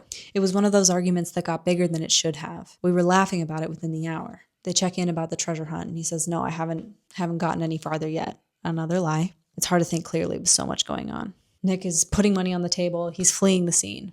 And Boney says, hey, Nick, is Amy still a size 2? This is a commentary on women's bodies and their figures. Amy is a size 2. He says, yeah, I think she is. Rand says, what was that about? Those two? Who knows? While Nick is back at the Days Inn, he's bothered again by Shauna Kelly. She is mothering him, for lack of a better word, caring to him, and he feels a rush of gratitude towards her. But then she goes to touch his knee, and he recognizes how not only inappropriate does this look, but how inappropriate it is, and so he starts to ignore her. He says, why don't you go check in with Mary Beth, who is clearly pissed, right, that a lot of the town has come out to fawn over Nick because her daughter is missing. Shauna is stung by Nick's rejection, and he has to tell himself not to go after her. Any news? It was Noelle Hawthorne, entering the same space Shauna had just vacated. She was younger than Shauna, but seemed older. A plump body with dour, wide-space mounds for breasts, a frown on her face. Nick always notices the body and face of every single woman he is talking to, and he critiques it for us in a way that he simply does not with men. Noelle says, you sure seem to be handling all of this okay. She says, do you even know who I am? He says, of course, you're Noelle Hawthorne. She says, I'm Amy's best friend here. And let me tell you, if my best friend went missing and her husband was behaving the way that Nick's was and had not come to contact me or talk to me in any way, shape, or form and was in fact directing the police away from me, I think that I would be treating him with a certain antagonism as well. And it's that antagonism that women come at men with that they hate. It makes them very angry because what it is audacious and it's challenging of their authority and their place. Noelle is challenging Nick's understanding of his wife and his perspective of his wife as her best friend, who knows her better, who loved her more. He says, do you have any information about Amy, Noelle?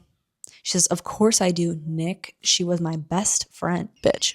I thought the unkind thought, one of those that burbled up beyond my control. I thought women are fucking crazy. No qualifier. Not some women, not many women. Women are crazy. Once night fully fell, I drove to my dad's vacant house. Amy's clue on the seat beside me. Maybe you feel guilty for bringing me here. I must admit it felt a bit queer, but it's not like we had the choice of many a place. We made the decision. We made this our space. Let's take our love to this little brown house. Give me some goodwill, you hot loving spouse. He says this one's more cryptic than the others, but he's pretty sure that he has it right. It's obviously his dad's house, his dad's vacant house. It's actually blue, but Amy is making inside jokes. All the clues are littered with tons of inside jokes that no one but Nick would understand. I'd always liked our inside jokes the best. They made me feel more connected to Amy than any amount of confessional truth-telling or passionate lovemaking or talk till sun rising, which is also something that Diary Amy has told us she loves about their relationship most. There's as much symmetry as there is contrast in their accounts of their lives and of each other. He talks about how when they were packing up his dad's house, they got into a lot of fights. He says when him and Amy go to pack up his dad's house, they're gonna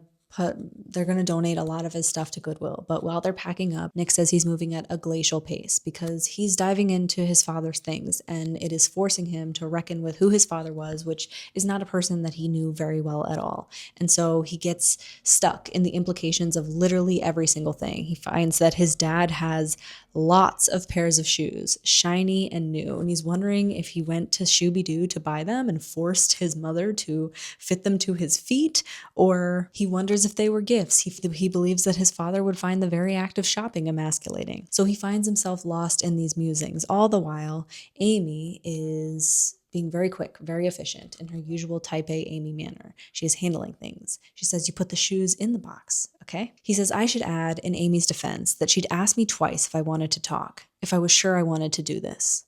I sometimes leave out details like that. It's more convenient for me. In truth, I wanted her to read my mind so I didn't have to stoop to the womanly art of articulation.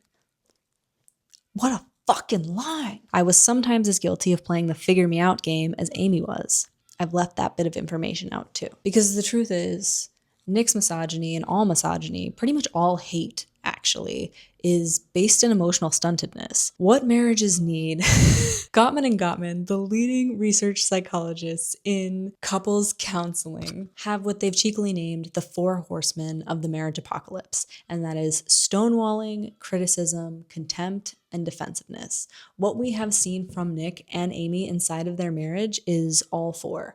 Nick demonstrates an extreme amount of contempt for his wife, her privilege and her wealth, despite the fact that that's one of the things that he was really excited about in being with her. That was one of the draws to her. Nick participates in a lot of criticism. He doesn't like the way that Amy is behaving in their new life. He thinks that she's judgmental. He thinks that she's not really assimilating to the space. He feels defensive. He's chronically defensive, not only of his wrongs, but of the space that they are in. And of course, the stonewalling, they are simply not speaking to each other. So when he says, in truth, I wanted her to read my mind because I did not want to have to articulate this shit. What he's really saying is, I didn't feel I was capable of articulating it, and it made me feel vulnerable to do so. And I think that a lot of people feel that articulation of their feelings is submission. And when you're in the midst of a power game with your most intimate person, and that person has started to feel like an adversary, everything in your body is telling you not to submit. And we know that Nick's validation of his self lies in Amy's perception of him.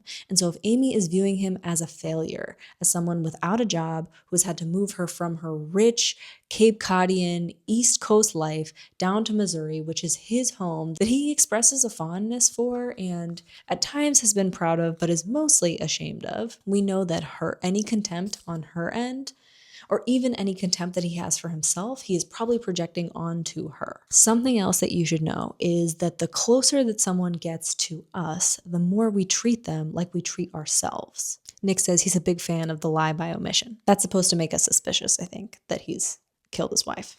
So he enters his dad's house because the clue has led him there, and the budget alarm system they installed after the third break-in begins beeping like a bomb countdown. Anyone that has had an alarm system in their house understands the terror that streaks through your nervous system when that countdown goes off. So he types in the password, which is his birthday, not their anniversary, not Amy's birthday, but his birthday.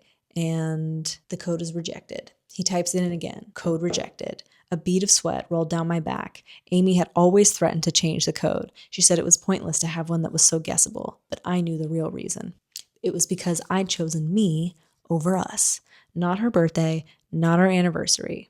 He grows more panicked as the alarm continues to beep, faster and faster, until it goes into full intruder mode. Wonk, wonk, wonk. His cell phone is supposed to ring so that he can answer the phone and say, just me, the idiot. But it didn't, and he waits a full minute, and the alarm keeps going off. It's so hot in the house, and the alarm is blaring, and it's the dead of night, and he is not supposed to be there because he has told the cops that he has not done anything with this treasure hunt, and his wife is missing. Anyway, the phone finally rings. A bitchy voice on the other end demanded Amy's first pet's name. It was exactly the wrong tone, smug, petulant, utterly unconcerned, and exactly the wrong question, because I didn't know the answer, which infuriated me.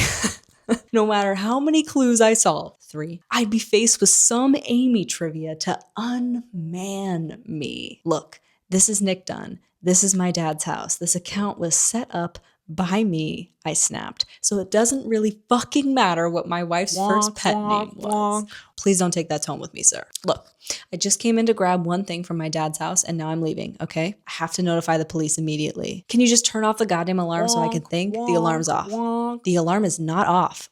Sir, I warned you once. Do not take that tone with me. Nick thinks, you fucking bitch. He hangs up the phone, and just as he hangs up, he remembers Amy's first cat's name, Stuart. I called back, got a different operator, a reasonable operator, who turned off the alarm, and God bless her, at least it's a lady, called off the police. After a minute, my shoulders untensed and my jaw unclenched and my hands unfisted and my heart returned to normal.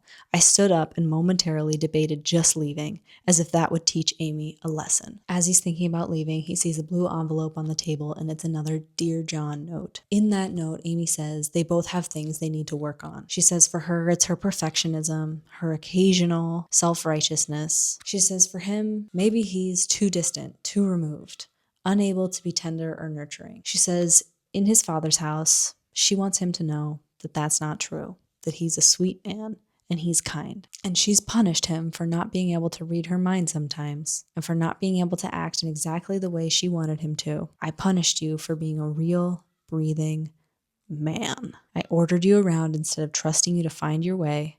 I didn't give you the benefit of the doubt that no matter how much you and I blunder, you always love me and want me to be happy. She says, "You are warm. You are my sun." He says he looks at the fourth clue and knows he has to be near the end. Picture me. I'm a girl who is very bad. I need to be punished. And by punished, I mean had. It's where you store goodies for anniversary 5. Pardon me if this is getting contrived. A good time was had here, right at sunny midday. Then out for a cocktail. Also terribly gay. So run there right now, full of sweet sighs, and open the door for your big surprise. My stomach seized. I didn't know what this one meant. I couldn't even guess. Amy had stopped taking it easy on me. I wasn't going to finish this treasure hunt after all. What a fucking day. Boney was out to get me, Noelle was insane, Shauna was pissed, Hillary was resentful, the woman at the security company was a bitch, and my wife had stumped me finally. It was time to end this goddamn day. There was only one woman I could stand to be around right now. He goes to Go's house and she makes him a grilled cheese with barbecue chips and a plastic cup of beer. He says, "This is very nurturing and strange of you, Go." She says, "Any thoughts on why the cops would ask me if Amy was still a size 2? He's like, "I don't know. They won't let that go." Go says, "Doesn't that freak you out? Like they found her clothes or something?" I felt awful. My stomach greasy, my psyche crackling. Maybe it was the clue I couldn't figure out, but I suddenly felt like I'd overlooked something. I'd made some huge mistake and my error would be disastrous. Maybe it was my conscience, scratching back to the surface from its secret oblette? Fuck do you say that? Oblette? Maybe it was my conscience, scratching back to the surface from its secret oblette. They watch some TV together. Go offers him an Ambien, and then she trots down the hall, clearly not sleepy, and closed her door, knowing the kindest thing was to leave me alone. A lot of people lack that gift, knowing when to fuck off. But not Go. Then, in my pocket, my disposable cell phone made a mini jackpot sound that meant I had a text. I'm outside. Open the door. All right. Diary Amy. April 28th, 2011. Amy recounts Mama Mo saying, "Just keep keeping on." She says she loves that about the Midwest. People don't make a big deal about everything. Not even death. Amy says she's keeping her head down and driving Mo to doctor's appointments and chemo and changes the flowers in the vase in Nick's father's room, drops cookies off to the staff so that the staff are nice to his dad. She says, "I'm making the best of a really bad situation, and the situation is mostly bad because my husband, who brought me here, who uprooted me to be closer to his ailing parents, seems to have lost all interest in both me and said ailing parents." Amy and Mama Mo are sitting at a chemo appointment, and Amy says, "Aren't you mad that he's not here? That he can't do this?" And Mama Mo says, "Nick doesn't have to prove his love for me." Amy bristles at Mama Mo's unconditional love. She says what she doesn't tell Mama Mo is that while she was snooping on her husband's computer, she found a book proposal for a memoir about a laid-off magazine writer who returns home for his ailing parents. The proposal pitches an angle, trying to understand his always distant father, navigating the resentment his Manhattanite wife feels in this detour from her previously charmed life, and dealing with the preemptive grief that he's feeling as his mother is dying. He also says, "It should be noted that my wife is the Amazing Amy of the Amazing Amy book series." Amy remarks that he's not going to finish that proposal or ever write the memoir because 1, he's never going to understand his distant father because he's not putting any effort into it. 2, he's shirking all of his head of household duties. And 3, because his resentful wife is not exercising that resentment at all. Amy says maybe Nick should have married someone more like his mom, someone who thrills at husband care and homemaking. "I'm not disparaging these skills," she says. "I wish I had them." She says she wished she was an unconditionally loving woman whose greatest happiness is making her man happy. Amy is simultaneously saying that she wishes she could be like one of these women and really judging them. We're back in Nick's perspective. Amy is 4 days gone. Nick tells us that he has a very young, very pretty mistress named Andy. She is 23 years old. She calls Nick baby. He calls her sweetheart. He's her professor. He describes Andy as a physical girl and admonishes us for assuming that that means that their relationship is all about sex. He says she's a hugger, a toucher, but also, yes, fine, Andy likes sex. He says I was the embodiment of every writer's worst fear, a cliche. Now let me string still more cliches together for your amusement. It happened gradually. I never meant to hurt anyone. I got in deeper than I thought I would, but it was more than a fling. It was more than an ego boost. I really love Andy. I do. Let's bring it back to the conversation he has with Shauna Kelly where she is flirting with him and he asks how old his wife is and he says 38 and we know Nick himself is 34 and now we know that he's dating a 23-year-old girl and that he has been dating her for a year. I really love Andy. I do. Spoiler alert, he does not. He details how low he felt in accepting this teaching position, that he was prepared to disillusion these young, eager students to the realities of the foolishness of their choice of major. But he changed its course when, 1, all of his students are women, and 2, it's clear that those students idolize him. They are begging him to tell them about life in New York and what it's like to really work at a magazine. And he says he wanted to feel like a shiny, cool winner. And then here comes Andy. She is described as an alien fuck doll of a girl. It must be said, as different from my elegant patrician wife as could be. Andy was there, lingering after class, asking me questions about myself that Amy never had. Not lately.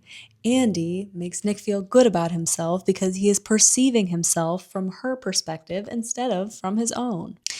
So they have what sounds like kind of flirtatious, a comfortable teacher-student relationship, and then Andy walks into the bar one night. They laugh and they talk, and it makes him feel like a big, strong, smart, capable man instead of a guy who bought a bar that his sister works unsuccessfully to keep afloat in his hometown with the last of his wife's trust fund. They flirt, and he asks Andy what she wants to drink, and she says, "Whatever you make me, I'll like." Nick says, "The idea that I could do something and it would make a woman happy and it would be easy. Whatever you give me, I'll like." I felt an overwhelming wave of relief, and then I knew I didn't love Amy anymore. Please notice that this actually has nothing to do with Amy or love or even Andy, and everything to do with the way that Amy is meant to make her husband feel.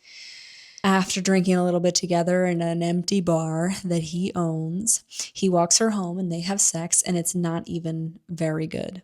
He tells us that that's why he does it again, because he ruined his perfect record of fidelity, just the basic tenets of marital agreement, for total mediocrity. He describes Andy's skin, new skin, young. I thought disgracefully, picturing Amy and her constant lotioning, sitting in bed and slapping away at herself angrily. Let me tell you, when I read this passage at the impressionable age of 18, it filled me with a rage and a fear so potent that ever since I have lotioned the entirety of my body after every single shower I have taken since then.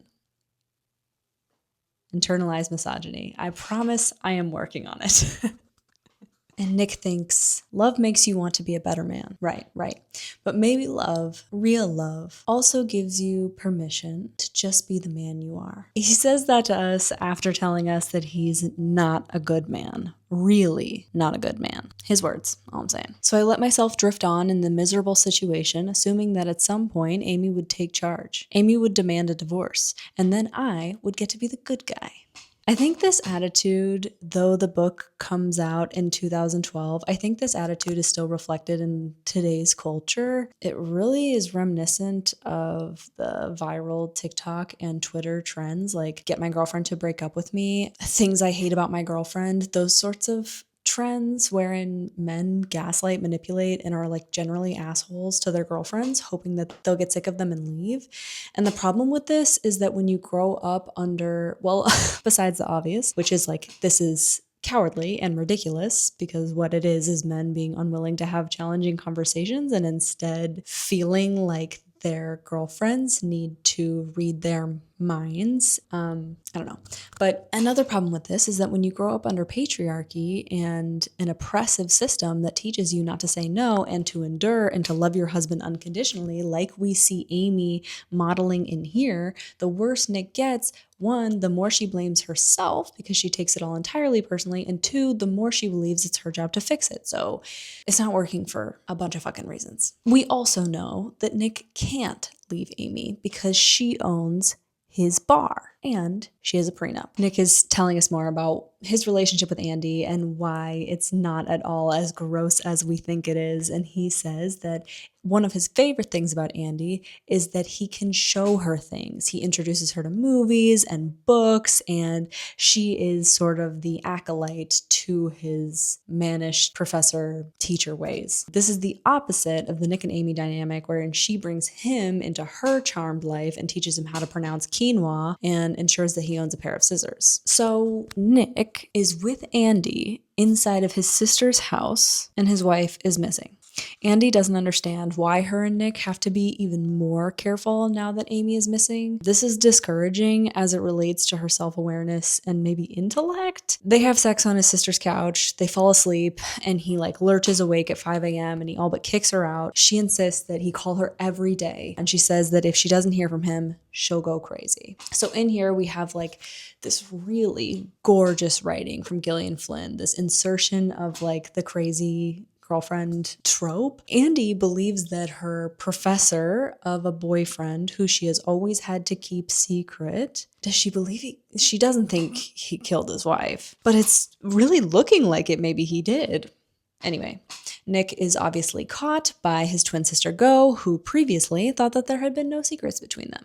And so this is kind of earth-shattering for her. We're back to Diary Amy, July 21st, 2011. This is about 1 year before Amy goes missing. She tells us a very long story about donating plasma, rather being unable to donate plasma, with Mama Mo and her band of friends that donate twice a week for a little walking around money. The entry demonstrates the economic disparity between Amy and everyone she interacts with in Carthage, as well as documents in her diary with the plasma clinic and a host of Mo's friends, and eventually with Nick, that Amy is afraid of needles and of blood. She has a huge phobia of blood, so much so that she passes out at the plasma clinic. The diary entry is very self-flagellating. Mama Mo is here dealing with cancer. She goes to chemo every day, so on and so forth, but Amy can't even donate plasma. We're back to Nick.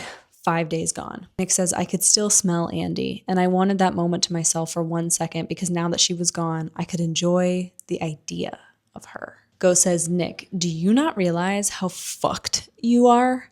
Fucked and dumb. Which we as the reader either have to believe that he killed his wife, or he either killed his wife and doesn't care and is an extremely insensitive, unaware piece of shit that murdered his wife. Obviously, he's a piece of shit, goes without saying. If he murdered his wife, he's a piece of shit. Or he did not kill his wife. He kind of hates her, but he can't believe that anyone think that he did because he didn't. Nick admits that he and Andy have been together for a little over a year. He uses a disposable phone and he pays for all her presents in cash because Amy would see the statements and because Andy's statements go directly to her parents because she's a child. Go says, you do realize that if you actually dated her, saw her on a regular basis, lived with her, that she would find some fault with you. Right? Go can read that it's Nick's need to be perceived as perfect, as prom king, as good guy, that has driven him from Amy and into the arms of this impressionable young student who he really gets to mold his image for because she hasn't experienced the world. She's never left Carthage and she doesn't yet know better. Go insists that maybe now it's time to get a lawyer and a good one because Ellen Abbott is doing a segment on Nick tonight. Ellen Abbott was a cable show specializing in missing, murdered women, starring the permanently furious Ellen Abbott, a former prosecutor and victims' rights advocate. If your job was all day, every day, to talk about, investigate, and prosecute the husbands of murdered women, you would be furious. Because there is something about the depth of the betrayal of killing the person, not just, like I said, that you've promised to protect, but that sleeps next to you every night and who has walked into this eyes wide open, very aware of the statistics, someone who you are an inherent threat to actually kill that person is so cowardly and disgusting that I understand the fury. Nick and maybe Gillian Flynn fucking hates Ellen Abbott. The book is also a commentary on media in the way that it portrays people going through real life events, not just the true crime docuseries of it all, but the way that you cannot have access to a fair trial in the land of 24-hour news coverage. Nick goes from modern day hero to public enemy number one really, really quickly with very little information to back that up. That opinion is based on how he presents or performs in public, and it is not at all informed by the facts of the situation. And the detectives that we see in this novel, I think I have a lot of appreciation for the way that they're portrayed because they are clearly very responsible and doing everything that they can to protect their case and Nick, despite the fact that he's the suspect, from, the vulturous media. Shauna Kelly is featured on this episode because Ellen Abbott has picked up the Amazing Amy story. How could she not? Amazing Amy has gone missing, and it looks like her husband is doing everything wrong, not really participating in the investigation, doesn't look like the grieving husband in any way, shape, or form. So she's picked up this case, and Shauna Kelly is being featured on the show, and she is explaining Nick's shady and flirty behavior and the selfie that he immediately regretted and only took, we know because of his internal monologue, out of awkward cornering. And it's pictured on the screen for the world to see and tear apart. And Nick's worst fear is, being realized right now, being actualized, fully played out for him. The rest of the segment was basically Ellen Abbott, professional hate monger, obsessing over his lack of alibi. It's so tough because we know that she's credentialed, a former prosecutor and victims' rights advocate. We know that she is being slandered by Nick here, right? She is credible. Obviously, she's not inside the investigation, though. So for her to be tearing Nick apart, what she's doing, her entire show is speculative. Yes, and that is a problem as it relates to the way that it's going to ruin Nick's life. Maybe to say she's a professional hate monger, I don't know if that's true. So this segment propels Nick into action. He needs a new suspect, obviously, and he's going to get it. So he decides to investigate Desi Collins, Amy's besotted high school boyfriend and sender of the long, inane love letters. He says he drives to St. Louis, and as I rolled into his neighborhood, I had to change my Desi vision from rich to extremely sickly wealthy.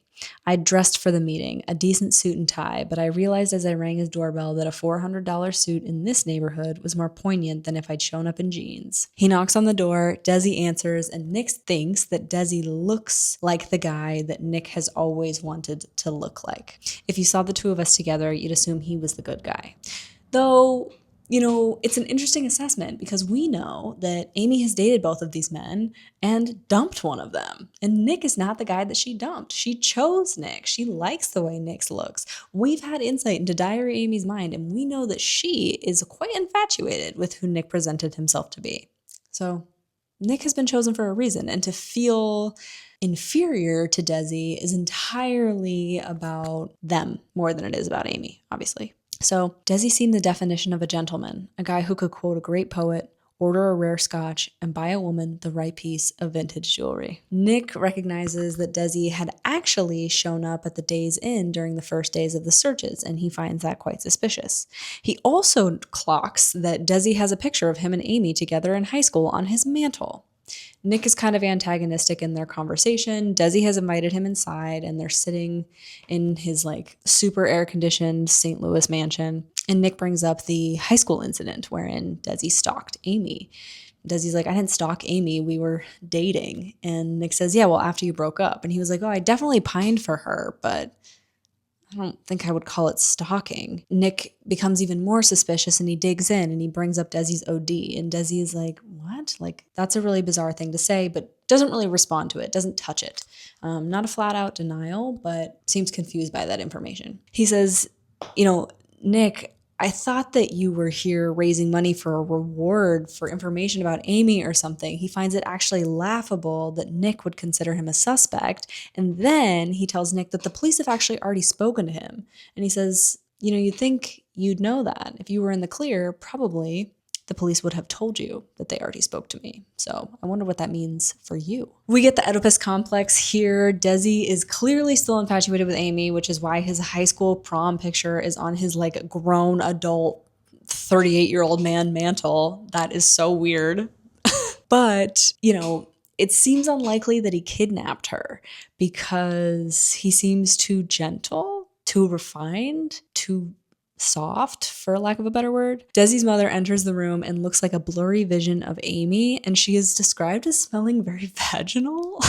Desi's mom kicks Nick out and tells him if he wants further information, they can contact their lawyer. Nick has been ordered to meet Gilpin and Bonnie at his house, and he remarks that this is the first time he's been ordered anywhere. Not, can you meet us? Would you be willing to talk to us? Does this time work for you? But meet at your house at 4 o'clock. Nick knows from movies and TV shows that the real grieving innocent husbands did not lawyer up. More of that influence from media in the way that it is distorting, informing, and becoming real life. It's a callback to Nick talking about seeing everything on TV for the first time, even if it's a fucking commercial, and everything being better on TV, as much as it is a tie-in to Ellen Abbott and the sensationalism of more of that exploitation of real life horrors made a lot bigger by television. So it's informing his decisions in the present. He knows that real grieving innocent husbands don't lawyer up. And so he can't lawyer up. Whether or not that's because he is a real grieving innocent husband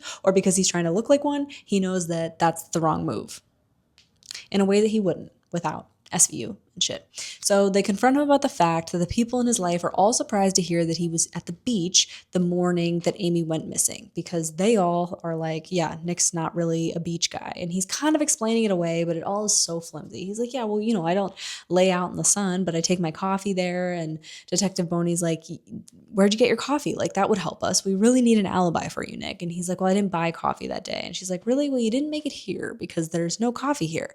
I'm a caffeine addict, so I notice those kinds of things. And Nick says, no, I had some in the fridge and I heated it up, which is like, just like, why even say that? I don't even know. So Nick notes, as these questions become more pointed, that the next part is starting. And he's excited about that, to move on from this ambivalent space. So they lay it out for him. They've seen dozens of home invasions, dozens upon dozens upon dozens. The upturned ottoman, the overturned table, the vase on the floor. It's supposed to look like a struggle, right? Nick says supposed to. They say it looks wrong. The whole thing looks staged. It's all centered in one spot. Nowhere else in the house has been touched at all by the struggle. They find that a little bit unrealistic. They say certain frames stayed upright in the midst of this big struggle.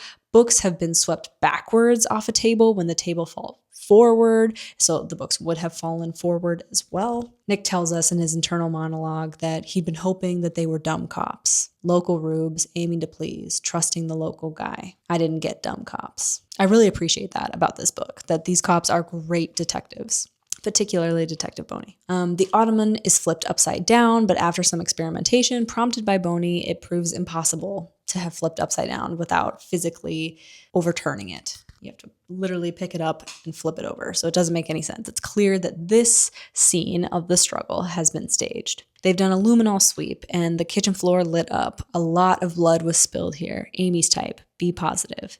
They're sure that Amy made it to the kitchen, bleeding all the way, and that someone carefully mopped it up. Nick is describing the physiological symptoms of panic in his body. Why would someone try to hide the blood but then mess up the living room? God, I've seen this movie so many times. I have the actress's voice in my head, Kim Dickens. She does a phenomenal job playing Detective Boney. I maybe should make a whole video about Fincher's Gone Girl, because it is, you know, a masterpiece in itself. Always prefer the book to the movie. There are very few exceptions of that. This book is not one of them. This book is phenomenal. But yes, Kim Dickens playing Detective Boney is perfect. And I can hear her voice as I'm reading this dialogue, even though Kim Dickens is obviously not at all the brazenly ugly woman described in these pages. Is Hollywood unwilling to put someone who is not conventionally attractive on TV when it's supposed to literally be one of the main attributes of the character? Yes. Which is also maybe, you know, you could say it's part of the misogyny satire. I don't know. That's kind of a stretch. I think it's just Hollywood. Boney says, don't worry, Nick. We'll figure it out. In the meantime, why don't you sit down? Can I get you a sandwich? Nick recognizes that Boney was taking turns playing different female characters.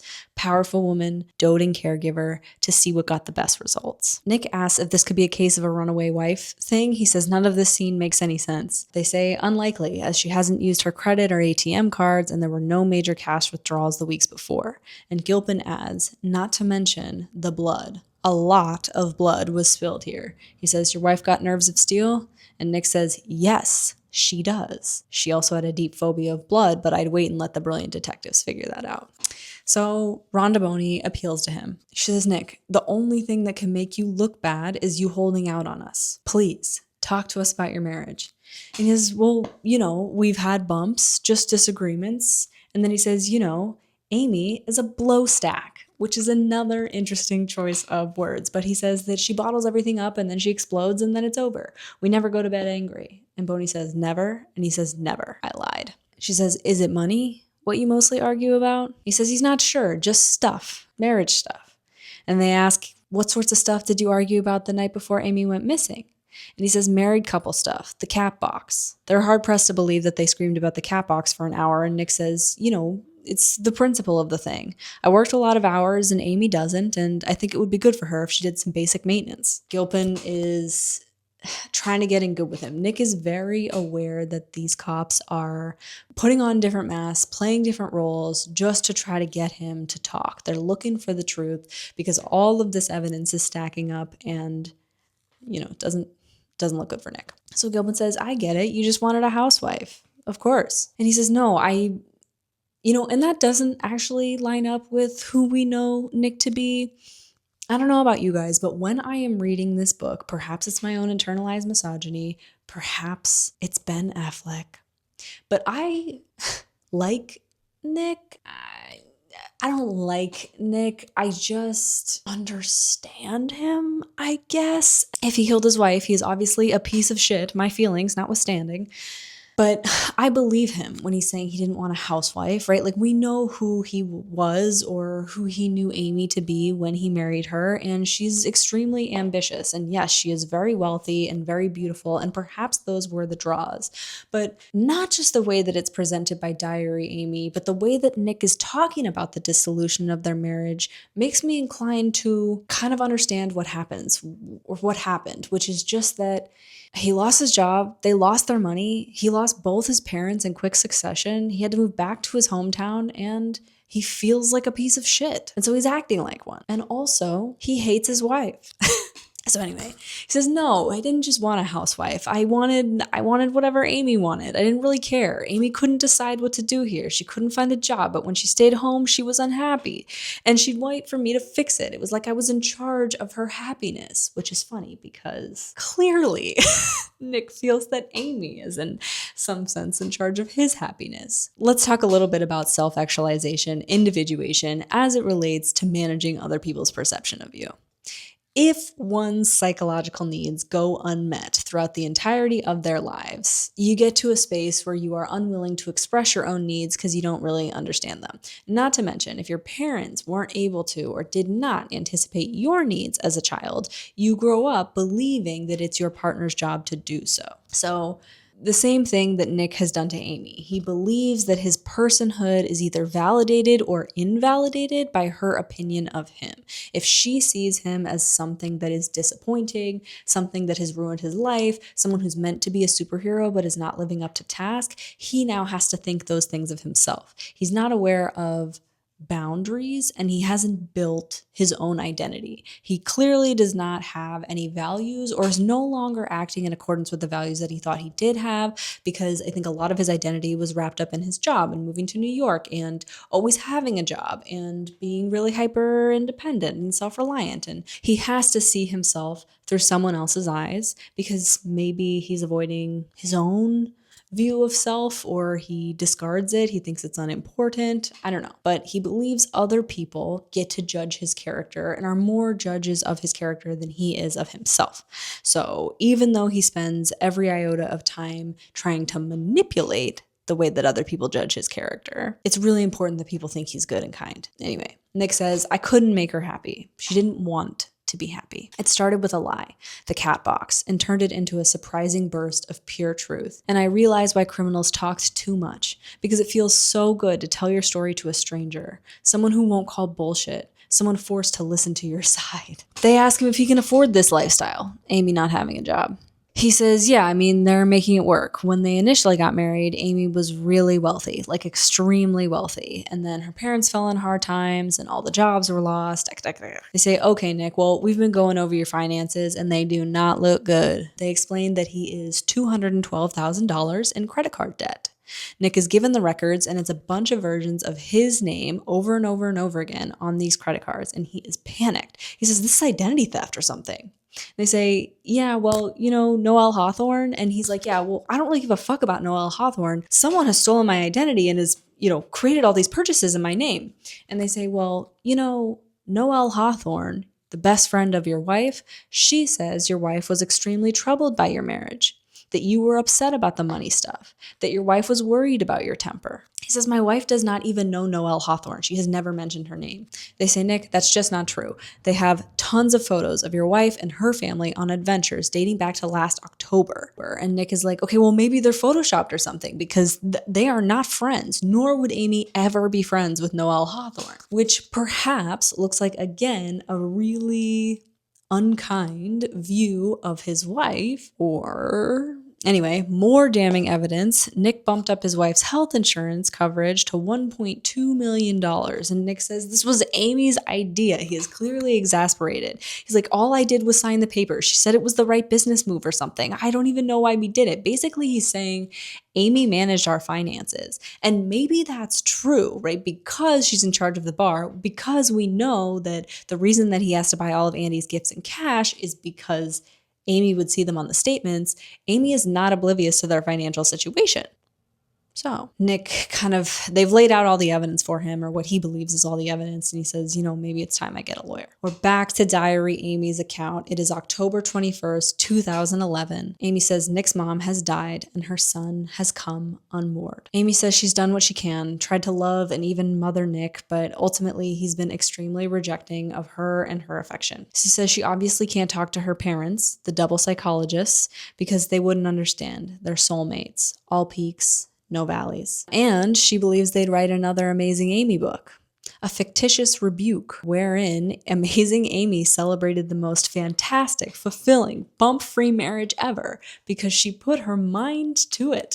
She says she's worried because she believes she's too old for her husband's tastes. Andy is 23. Because I used to be his ideal 6 years ago, I've heard his ruthless comments about women nearing 40, how pathetic he finds them, overdressed, out at bars, oblivious to their lack of appeal. She would ask about a night out drinking and he'd say, totally inundated by lost causes. His code for women my age. She says that Nick maybe feels trapped with her. Maybe that's why he's so angry. She also confirms for us that yes, she is best friends with Noelle Hawthorne. She hangs out with her triplets and it makes her long for love and maybe even a baby. She describes the sex that her and Nick do have as relations with really blurry consent and no intimacy. She writes about pitching the idea to him. Maybe they should have a baby. She says yes. She's become the very thing she once mocked, which I think karmically happens. A woman trying to have a baby to save her marriage. She says when she pitches it to Nick, he rejects the idea out of hand. He says he's already under too much pressure. He says there's not enough money for the two of them. He says their kids wouldn't have private schools, none of the advantages and privileges that Amy had growing up. He says she'd hate how poor they'd be. He says that he's cracking under the pressure and that he will snap. And she says, for once, I know he's telling the truth. We're back in Nick's perspective. 6 days gone. A candlelight vigil is being held in Tom Sawyer Park, which is described as not at all Tom Sawyerly. He says his in-laws are sticking by him. Mary Beth, Amy's mom, had called to say that Ellen Abbott is an opportunistic ratings whore. Interesting choice of words. Amidst the national press, his bar's business is booming. There are camera crews all over this vigil. No longer local, but network news. Nick is making a speech to a crowd of people wearing Find Amy t-shirts. He's appealing to the crowd. He says he couldn't possibly convey his anguish, that there is a deep hole left in his life, that his wife is funny and charming and kind, and that she's his partner in every single way. As he's saying this, he spots Andy in the crowd, and then he keeps reading from his notes. While he's saying that he knows that him and Amy will grow old and die together, Noelle Hawthorne is making her way to the front of the crowd, and she's shouting from the back, "Hey, Nick, where is she? What have you done with your wife?" She had grabbed the microphone off the stage, and Nick debates grabbing it back, but knows that he can do nothing to the woman in the maternity dress with 3 toddlers. He scans the crowd for Mike Hawthorne. "Control your wife." Noelle says into the mic, Nick needs to tell us what he did to his wife. His pregnant wife. Diary Amy, February 15th, 2012. She tells us that something is horribly wrong with her husband. More than just the grief of losing his mother. She says she found her husband at the dining room table, head in his hands, looking at a pile of credit card bills, which directly contradicts the reaction we've just seen in Nick. One of them is lying. Either Nick really has never seen these credit card bills and diary Amy is lying for some reason, or Nick really did spend all that money. I wonder sometimes if that is at the root of his distaste for me. He's let me see his shortcomings, and he hates me for knowing them. And that's true. She says he shoved her hard 2 days ago. She says he was beyond sorry. They both gasped as it happened. She says it's her fault. She was punching every button, trying to get him to do something. She just didn't know he was going to do that. She says she'd never considered what she'd do if her husband attacked her because she doesn't run in the wife-beating crowd. She says, I know, violence crosses all socioeconomic barriers. She reckons with this. I am a battered wife. She spells it out for us, the reader of her diary. Amazing Amy and the domestic abuser. She says this incident prompted her to buy a gun on Valentine's Day. 6 days gone, back to the candlelight vigil. Go and Nick have fled the scene. They're back at Go's house, and Rand, Amy's dad, calls and says, did you know that Amy was pregnant? Nick feels really awkward. He pauses for a second. He doesn't know how to explain how unlikely it would be that Amy would be pregnant. He says they weren't having relations very often. And that's a really hard thing to say to your father-in-law, right? Like, your father-in-law certainly doesn't want to hear that you're like bumping uglies with his daughter every fucking minute of every day. But, you know, this feels impossible too, to say that they're not having sex very often. He also says that Amy didn't want to be pregnant.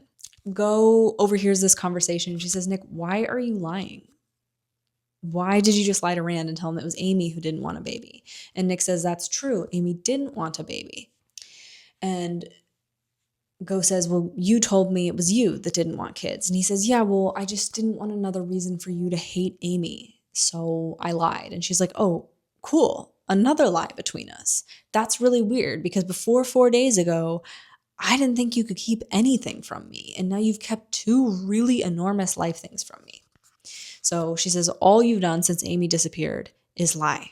She says, this is a habit of yours and you've done it since we were kids. You lie when it's easier and not necessarily when it matters. She says that she's worried.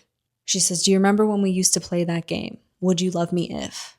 She says, I would love you if. And he confronts her and he says, do you need me to spell this out? If you actually do, something has died between us, but I did not kill Amy. Nick's disposal rings and it's Andy, and Andy insists on meeting him and he goes. His missing wife might be pregnant and is going to meet his 23-year-old mistress to calm her down. Are these the actions of a guilty person? Because would a guilty person not be smarter about this? But then, you check the news and anyway, after his meeting with Andy that we don't really get into, he's waiting back at his house and he's supposed to know before midnight, medical records, for sure, if Amy was pregnant. Boney comes to his house, braving the paparazzi to tell him. She did it kindly, in a gentle fingertip voice. Amy was pregnant. Diary Amy, June 26, 2012. She says she has never felt more alive. As my stomach was seizing and my eyes were tearing and I was gasping for breath, I started doing the only kind of math a woman does. Huddled over the toilet. Gillian, the placement of a comma there is a statement. So Amy tells us she will use the clues to their anniversary treasure hunt as love letters, that they'll lead to an antique cradle. She says she'll convince her husband that they belong together. She says she also wishes she'd been able to acquire that gun. She says she's frightened of Nick, that when he asked her to marry him, she'd been young, rich, and beautiful, and now she's poor, jobless, closer to 40 than 30, and not just pretty anymore, but pretty for her age. She says her value has decreased. She says when Nick looks at her, it's the look of a guy who took a tumble on an honest bet. She says sometimes the way he looks at her, she thinks, this man may kill me. She says, so if you find this and I'm dead, ... Sorry, that's not funny. So, 7 days gone. Nick tells us that his wife was definitely pregnant and that he is definitely the only suspect.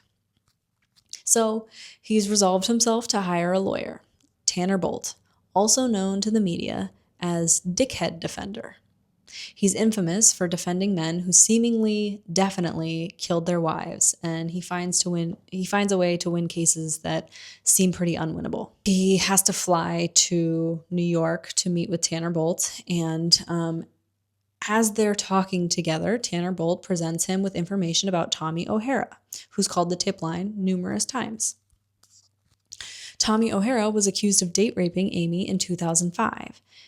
May of 2005, which was in that 8-month gap that Nick had lost Amy. Nick says he had no idea. Tanner says you'd be surprised, the number of women who still find it a stigma. Ashamed.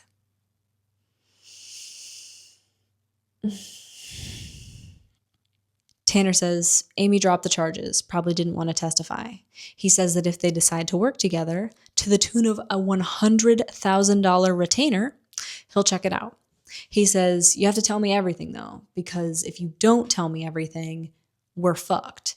And if you're fucked, you go to prison. But if I'm fucked, I fly away on my G4. So Nick discloses his relationship with Andy. Tanner asks if they've spoken since Amy went missing. And Nick says, yeah, once or twice on the phone and in person a few times. And Tanner's like, in person? Nick is hedging and he says, Andy she's on edge. And Tanner says, say what you need to say, Nick. And Nick says, she's needy, she's clingy, needs a lot of reassurance. She's a sweet girl, but she's young and it's been hard. All these things get put back on Andy in the same way that Amy being a blowstack is put back on her. In the same way that the shame of being date raped is put back on Amy as well. It's always the fault of the woman. Tanner says, you have to end this relationship immediately. And Nick says, I can't just cut her off like that. Keep in mind that Nick has told us that this was not just a fling. It wasn't just about the sex. He loves Andy. He's in love with Andy. And Tanner says, this isn't something to debate, Nick. I mean, come on, buddy. I really got to say this. You can't date around while your pregnant wife is missing. You will go to fucking prison. It was strange once Tanner swept Andy from the picture, once it had become clear that she simply couldn't stay, how quickly I accepted it, how little I mourned her. On that single 2-hour flight, I transitioned from in love with Andy to not in love with Andy. He says how odd that I had ruined my marriage over that little girl with whom I had nothing in common except that we both liked a good laugh and a cold beer. After sex. After he's swept Andy from the picture, he says, Amy is gone, but more present than ever. He remembers why he fell in love with her. He says he was the ultimate version of himself when he was with her. Her mind was both wide and deep, and I got smarter being with her, and more considerate, and more active, and more alive, and almost electric, because for Amy, love was like drugs, or booze, or porn. There was no plateau. I began craving ease and averageness, and I hated myself for it. And ultimately, I realized I punished her for it. I spent years working myself into the very thing I swore she was, a righteous ball of hate. He's on this flight, he's on the way home, and he's puzzling over clue number 4. Picture me. I'm a girl who was very bad. I need to be punished, and by punished, I mean had. It's where you store goodies for anniversary 5. He's almost home when he figured it out. It's the woodshed behind Go's house. He says it's decrepit like something from a slasher movie. They joked about burning it down, saying it would be a good place to bury a body. Pardon me if this is getting contrived.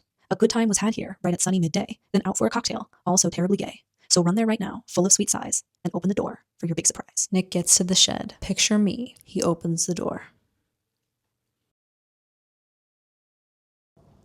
Part 2. Boy meets girl. I am so much happier now that I'm dead. Can we get a round of applause for the greatest fucking twist in history?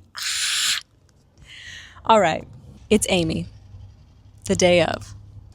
I looked in the rearview mirror. Dread Carthage, 43 miles behind me, my smug husband lounging around his sticky bar as mayhem dangled on a thin piano wire just above his shitty, oblivious head. And I realized I was smiling. Amy tells us that she has made many checklists over the last year, and on today's, item number 22, cut myself. She says, but the diary readers will say, Amy is afraid of blood. She says, actually, no, But for the past year, she's been saying she's afraid of blood. Nick has such a careless memory for other people's problems, he just assumed it was true. She says, don't fret, we'll sort this out. The true and the not true and the might as well be true. Which, as we get to know a little bit more about Amy, we're going to understand that reality is, kind of subjective to her. Item number 29. Say goodbye to Bleecker, their cat, who I don't think I've mentioned up until this point in time, but who is lovely. The fact that Amy loves and feels for Bleecker so much so that she has to wish him goodbye suggests she is less of a sociopath than she is portrayed to be by the movies and essay writers alike. Item number 29 is fill his kibble dish in case people forget to feed him once everything starts. She clarifies that we don't know her at all, that Diary Amy is a work of total fiction. She says, to start, real Amy, actual Amy, she never actually should have been born. That her mother had 5 miscarriages and 2 stillbirths before Amy arrived on Earth. They've named all the babies that didn't make it Hope, because her father would say, we gotta hold on to Hope, Mary Beth. She says her mother didn't count on her being alive and didn't name her for 2 whole days, certain that this baby was also going to die. She named Amy a popular girl's name, a regular girl's name, so that the gods above the universe would let them keep this one, wouldn't notice that this one had slipped into the universe, sight unseen. So Amy says she grew up feeling proud and special. She'd battled oblivion and won. She says, but she's always been jealous, too. Always. 7 dead dancing princesses. They get to be perfect without even trying, without even facing one moment of existence, while I am stuck here on Earth, and every day I must try, and every day is a chance to be less than perfect. She says she lived this way, in inferiority and feeling a sense of inadequacy compared to these 7 perfect hopes, for 31 years, and that it was exhausting. She says, but then, for 2 years, everything was okay because of Nick. Because he loved her. A 6-0 kind of love. He loved her. She says Nick loved a girl who did not actually exist. She was pretending, the way that she often did, pretending to have a personality. But Nick loved that girl, who she was pretending to be. And that was good enough for a time. She says the night that she met Nick, she was playing Cool Girl. This is the passage, other than this big twist, that the book is known for because it is so iconic, and perhaps because it is in a way very, very true as it relates to who women are socialized to be. Obviously, a lot of this book is satire about marriage, about men, about women, about femininity, masculinity, the roles that we are playing, media as it relates to this, even some government Big Brother stuff. But this passage, I don't know that it's even exaggerated. Men always say that as the defining compliment, don't they? She's a cool girl. Being the cool girl means I am a hot, brilliant, funny woman who adores football, poker, dirty jokes, and burping, who plays video games, drinks cheap beer, loves threesomes and anal sex, and jams hot dogs and hamburgers into her mouth like she's hosting the world's biggest culinary gangbang, while somehow maintaining a size 2, because cool girls are above all hot. Hi. Hot and understanding. Cool girls never get angry. They only smile in a chagrined, loving manner and let their men do whatever they want. Amy has a lot of contempt for the women that are willing to pretend to be cool girl. She judges the women that are willing to pretend to be cool girl, though obviously cool girl does not exist. While she is judging them, she is also simultaneously recognizing that she must play the best version of cool girl. She says, God, she's so annoyed with these women being cool girl. They're not even pretending to be the women they want to be. They're pretending to be the woman a man wants them to be. Oh, and if you're not cool girl, she says, I beg you not to believe that your man doesn't want the cool girl. There are variations to the window dressing, but believe me, he wants cool girl, capital C, capital G, who is basically the girl who likes every fucking thing he likes and does never complain. She says she waited years for the pendulum to swing in the other direction, for men to read Jane Austen and to learn to knit and to pretend to love cosmos and to make out with each other while we leer. But it never happened. Probably because, marriage is a contract based in ownership, and certainly, originally, the oppression of women, the oppression and trading of women for common goods, it was a trade. And now, under patriarchy, women are taught to compete for men, any man, and defer to his opinion on most things.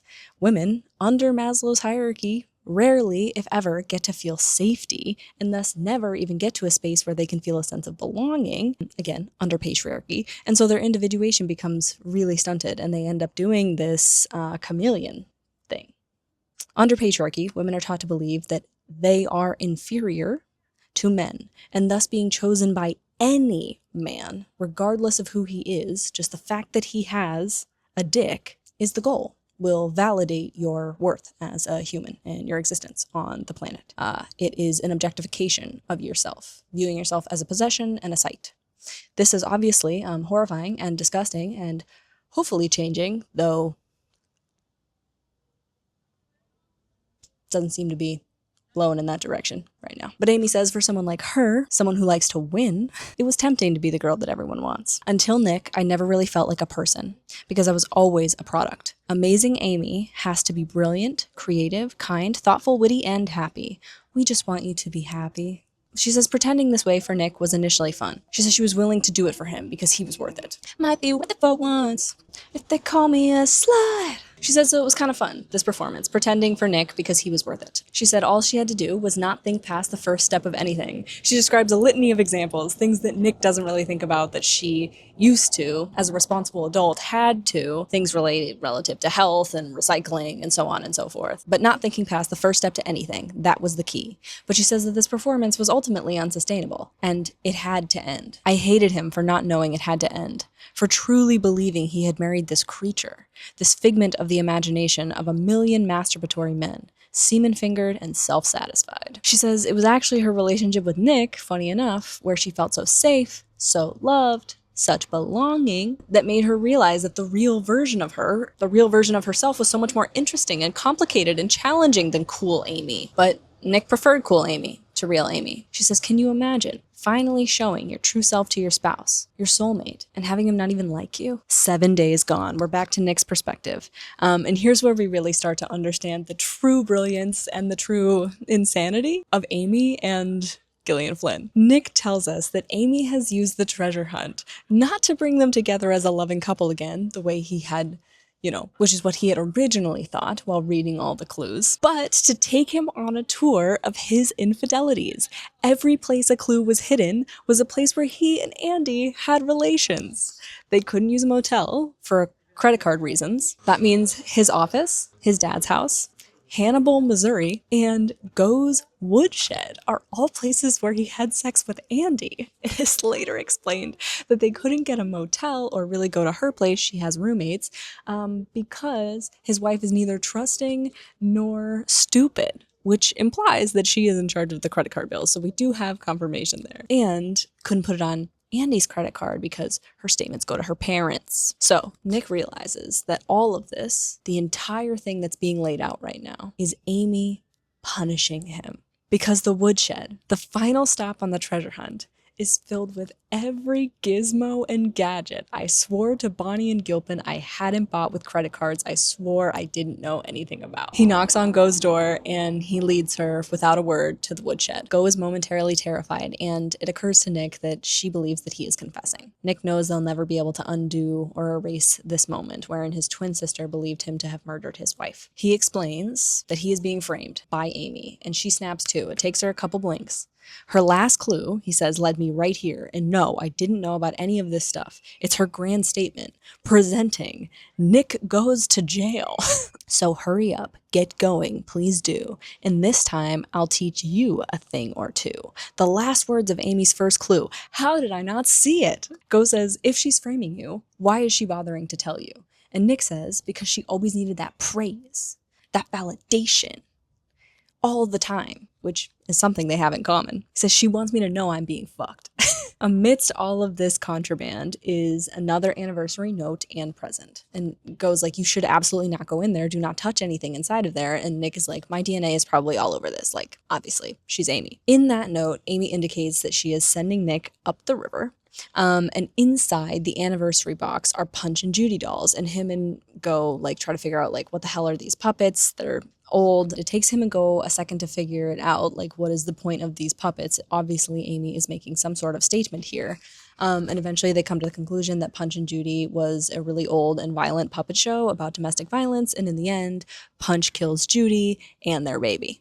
So Amy is illustrating for him what is happening to him, the story that she is telling. It's kind of like a final way of hammering it home. He is disgusted with himself. Nick says that after all these years, Amy could still play me. that only 4 love notes had made him Mooney, a little puppet on a string, which is also, I think, the point of the puppets. He thinks, I will find you, Amy. Lovesick words, hateful intentions. Go wonders, again, like, why would Amy even plan this treasure hunt, go through the trouble if she was planning to frame you for murder? And I really like this line. It says, so I don't stop to think, hey, it sure looks like I murdered my wife. I wonder why. Amy, the day of. She tells us that she found out about his affair because she saw them. We know, as the reader, that she actually sees them the first time that they kiss, the first time that they hang out outside of school. But Amy doesn't know that because they're casually strolling about the town, like without hiding any of this. And it looks like they're familiar. They seem familiar. She says, I was average dumb woman married to average shitty man. He had single-handedly de-amazed amazing Amy. I know women whose entire personas are woven from a benign mediocrity. Their lives are a list of shortcomings: the unappreciative boyfriend, the extra 10 pounds, the dismissive boss, the conniving sister, the straying husband. To say the least, Amy is pissed. She changed her name for this guy. She let herself be dragged, penniless, to the middle of the country where her husband threw her over for a young woman. No, she can't allow it. So she decides to tell a different story, a story that would restore her to her perfection, to her amazingness. She'll be flawless and adored, because everybody loves a dead girl. She says, it's rather extreme, I know, framing your husband for murder. I want you to know that I know that. She says, for over a year, I've listened to his lies, lies, lies, from simplistic child's fibs to elaborate Rube Goldbergian contraptions. I do know that framing your husband for your murder is beyond the pale of what an average woman might do. But Amy is no average woman, and she believes that Nick must be taught a lesson because he never has been before.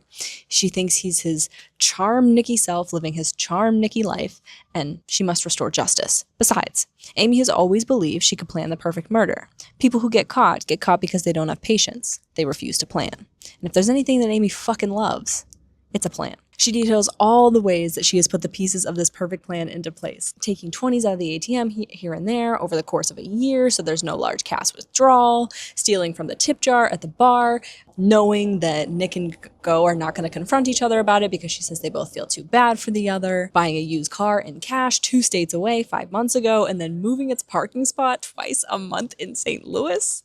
She says easy enough. She says she plans to spend some time in the Ozarks for the first week or two because she doesn't want to be on the road when the news hits. She details pulling off the highway, entering an abandoned gas station, cutting off her hair, and dyeing it bunny brown. She tells us that she doesn't know how to be or who to be now that she was dead Amy. Because for the first time in her life, she is entirely free of expectations, and she's not trying to win anything. There is no point anymore. She feels a sense of liberty in this. She tells us that she hopes that we liked Diary Amy, that she was meant to be likable, meant for someone like you to like her. Amy is insulting us. She says she wrote 152 diary entries. She says Diary Amy is designed to appeal to the cops and to the public alike, should they release any portions of it. 7 days gone. Nick knows now he has to call his brand new lawyer and say that his wife is framing him for her murder, and he recognizes he sounds like an idiot and an asshole.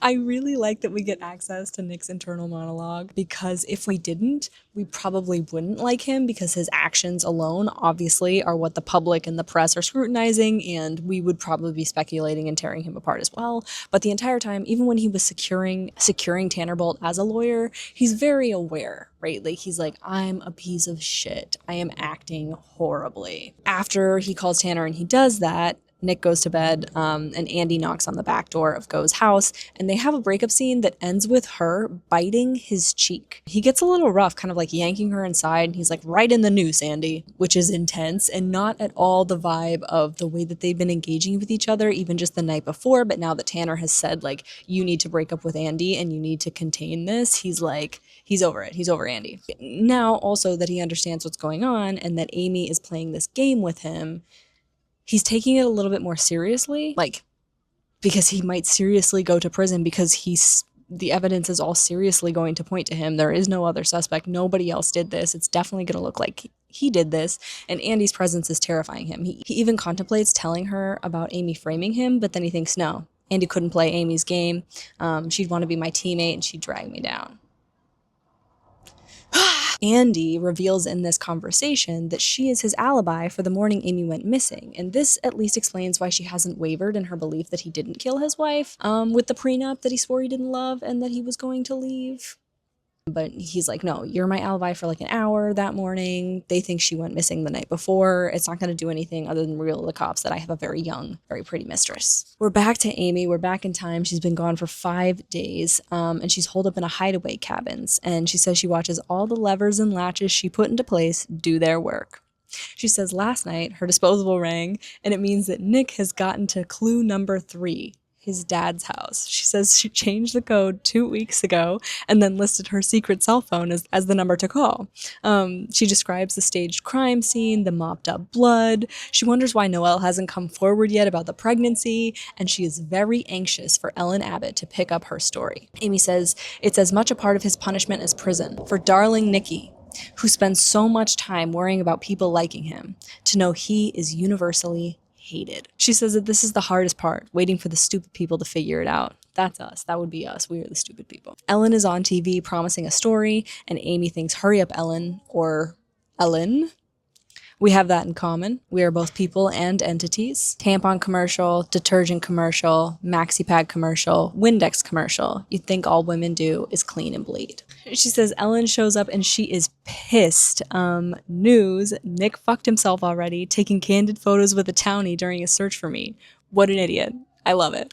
She explains to us that she has $10,200 in cash and she has to be very careful with this money because she has never in her life had to budget before. She's really never even had to think about money before. She wants to live long enough to see Lance Nicholas Dunn become a worldwide pariah, to watch Nick be arrested, tried, and marched off to prison, bewildered in an orange jumpsuit and handcuffs. And then she tells us she is going to off herself. Amy is hanging out in the Ozarks and she makes friends with a man named Jeff, and he drops fish off outside of her cottage for free. She spends her day eating whatever she wants, lounging in the pool. She's never been tan before. A tan skin is a damaged skin, and no one likes a wrinkled girl. I spent my life slick with SPF. This line is a callback to Nick and his appreciation of young skin. My God, I hate this young skin. She says she's gained 12 pounds since her disappearance. She says, prior to this, my body was a beautiful, perfect economy. Every feature calibrated, everything in balance. I don't miss it. I don't miss men looking at me. It's a relief to walk into a convenience store and walk right back out without some hangabout in sleeveless flannel leering as I leave, some muttered bit of misogyny slipping from him like a nacho cheese burp. She says also that no one goes out of their way to be kind to her anymore, other than Jeff literally bringing her fresh fish, but not in the way that they used to. Back to Nick, 8 days gone. Nick is chastising himself, maybe rightly so, for the volatile way that things ended with Andy. He's thinking about how to contain this. He leaves her voicemails, apologizing. I don't know what's going on. I don't know what to do. And he acknowledges that it isn't smart to be leaving voicemails, evidence, but then thinks it can't be worse than the other voicemails that he's left over the last years. Messages described as raunchy, nasty, smutty. Detective Boney comes by to say that they've located Amy's purse in Hannibal, of all places, and this is where we uncover the second layer of Amy's genius plan. God. Not only has the treasure hunt led Nick on a tour of his infidelities, all the places he's had sex with Andy, which means that Amy followed them and watched them. But it also seems that there is evidence planted in every single one of those places. So Boney says, you haven't been to Hannibal recently, have you? But of course he has. And let's not forget that these clues are rife with inside jokes. So no one else could understand that clue 2 is an obvious map to Hannibal in the way that Nick was like, oh my God, Amy's taking it so easy on me. This is clearly Hannibal. No one else is going to feel that way. Amy maintains a plausible deniability here, and people, the cops, will be completely incredulous. Like, very likely story, if you know what I mean. Amy also knows Nick well enough to know he did not bring the cops with him from clue 1 to clue 2. She knows that he would have ditched the cops because he wouldn't have wanted anyone gauging his emotional reaction. She's diabolical. Nick tells us and Tanner Bolt that his wife is fucking brilliant. And she's righteous. She is never wrong. And she lives to teach lessons. He says Amy picked an argument the night before she goes missing. Nick finally tells us what this argument was about, and it's the usual, I'm a selfish asshole, and the neighbor doesn't hear Amy apologizing later. In fact, Nick tells us that he was aghast at how quickly they made up, how unusual it all was. He says, she was making me crepes in the morning, for fuck's sake. He explains the clues. Clue 1. He says it looks like his wife is flirting with him. What's in his office? But a pair of women's underwear. Not even close to Amy's size. They're clearly not hers. First piece of incriminating evidence. Amy knew the cops would be with him for this one because clue 1 was part of the actual crime scene. And it's got the word office hours in it, so it's like a logical conclusion. It's the most transparent. And they comb through the rest of the clues, recognizing that there must be incriminating evidence at each of these places. And Tanner asks, what is at your dad's house? We're back to Amy, 7 days gone. She's been in the Ozarks, and Amy says, thank you, Noelle Hawthorne. Amy is bursting with contempt for the cops, for Carthage, for her cheat husband, for her parents, for her friends, and elation because everything is going according to plan. She says, I wonder if he can breathe with all that fury building around him. She explains that she had to do the pregnancy angle because America loves pregnant women, as if it's so hard to spread your legs. But you know what is hard? Faking a pregnancy. She tells us to pay attention because this is impressive. She starts with her vacant-brained friend Noelle. The Midwest is full of these types of people. The nice enoughs. Nice enough, but with a soul made of plastic. Easy to mold, easy to wipe down. Listen, I went to college in Iowa. Obviously, we needn't trust or give a lot of credit to Amy's judgment. She clearly does not have good judgment. She doesn't have a great hold on reality. Her discernment is not going to be my end-all, be-all, but if you're watching this from the Midwest, I apologize for Amy's superiority and contempt. And the fact that I needed to read it out loud just because it's funny, the writing is good. Anyway, she drains her toilet, invites Noelle over for lemonade. Noelle pees in said toilet. Amy steals the pee, goes to a doctor, has a phobia of blood, so refuses to take the blood test, says a pee test will be totally fine, and voila, a pregnancy on her medical record. She is delighted that Ellen Abbott has become her champion, though she wishes her parents weren't getting special treatment. She says she's never been more than a symbol and a payday to them, a walking ideal. This is probably the crux of Amy's sociopathy. Amy makes a new friend at the pool. Her name's Greta, and Amy is drunk with power. She is so careless. Like, she's kind of she's engaging in it's hubris, actually. That's maybe going to lead to her downfall, but she gives a different name than the one she gave to Jeff, and she says her name is Nancy. She says that Greta has a husky, hearty voice, cigarettes, and prairie dirt. The women bond over their mutual batteredness, real for Greta, faux for Amy, and their distaste of men that they just can't keep away from. They watch Ellen Abbott together, and Greta remarks that this Amy character is clearly so fake, that Amy is not bad looking for her age, but she's a spoiled rich girl in the end. High maintenance, bitchy. Amy says that this is completely unfair. It's a totally unfair read because since I'd moved to Missouri, well, since I'd come up with my plan, I'd been careful to be low maintenance, easygoing, cheerful, all those things people want women to be. Amy, Nancy. So she's pissed. She confirms the story about getting a cola for the ever-soiled Stux Buckley. She recounts whispering into Nick's dad's spiderweb brain, I love you, come live with us. I love you, come live with us. I love you, come live with us. And this explains why Nick's dad keeps breaking out and escaping from Comfort Hill, and they keep finding him, like, in the vicinity of Nick's house. It's because she has, like, preyed on him. Amy has told him to do that? Unnecessary, Amy. What the fuck? I mean, it's all unnecessary, I guess. Anyway, Greta says, doesn't excuse the fact that he killed her, but clearly a rich bitch putting on airs. Amy, Nancy, spits in her milk, her orange juice, and her potato salad. So we are back in Nick's perspective. Tanner, Nick, and Go are like searching his father's house, rampaging through it, trying to find the evidence that they know must be there, right? Because now Amy has clued them in on their game, and they gotta find it before the cops do. They totally come up empty. Tanner and Go are really discouraging Nick. Nick's like, I'd like to go to the police with the she's framing me story. And they're like, no, it's too unbelievable and nobody else can understand these treasure hunt clues. No one else would get that she's framing you, that we have access, obviously, to Amy's mind and to Nick's mind, so we know that that's what's going on. But no one else would buy that. So they're like, no, that's not a good strategy because that's you admitting, that's us giving up the woodshed. That's us giving up Andy. That's us giving up a lot of evidence that could push you away for the murder of your wife. So we're not going to do it. And he finally tells us his alibi for the morning that Amy went missing. He says that he did what he does a lot of mornings, which is to drive to the empty house in his complex. He goes into one of the garages that is open, and he sits there and he reads back issues of his magazine, the magazine he used to work for.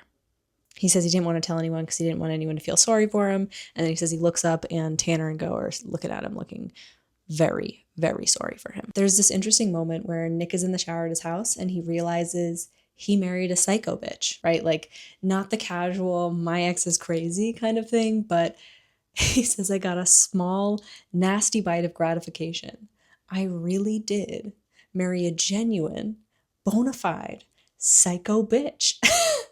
The cheating, that had all been preemptive, he says, a subconscious reaction to 5 years yoked to a madwoman. Of course I'd find myself attracted to an uncomplicated, good-natured hometown girl. So, it's just Nick and his regular thing, excusing his behavior, blaming it on someone else. When he gets out of the shower, he finds Mary Beth and Rand at their door, and he lets them in, and Mary Beth confronts Nick. She wants to look at the scene of the crime. Rand says, we're just here to get one of Amy's sweaters.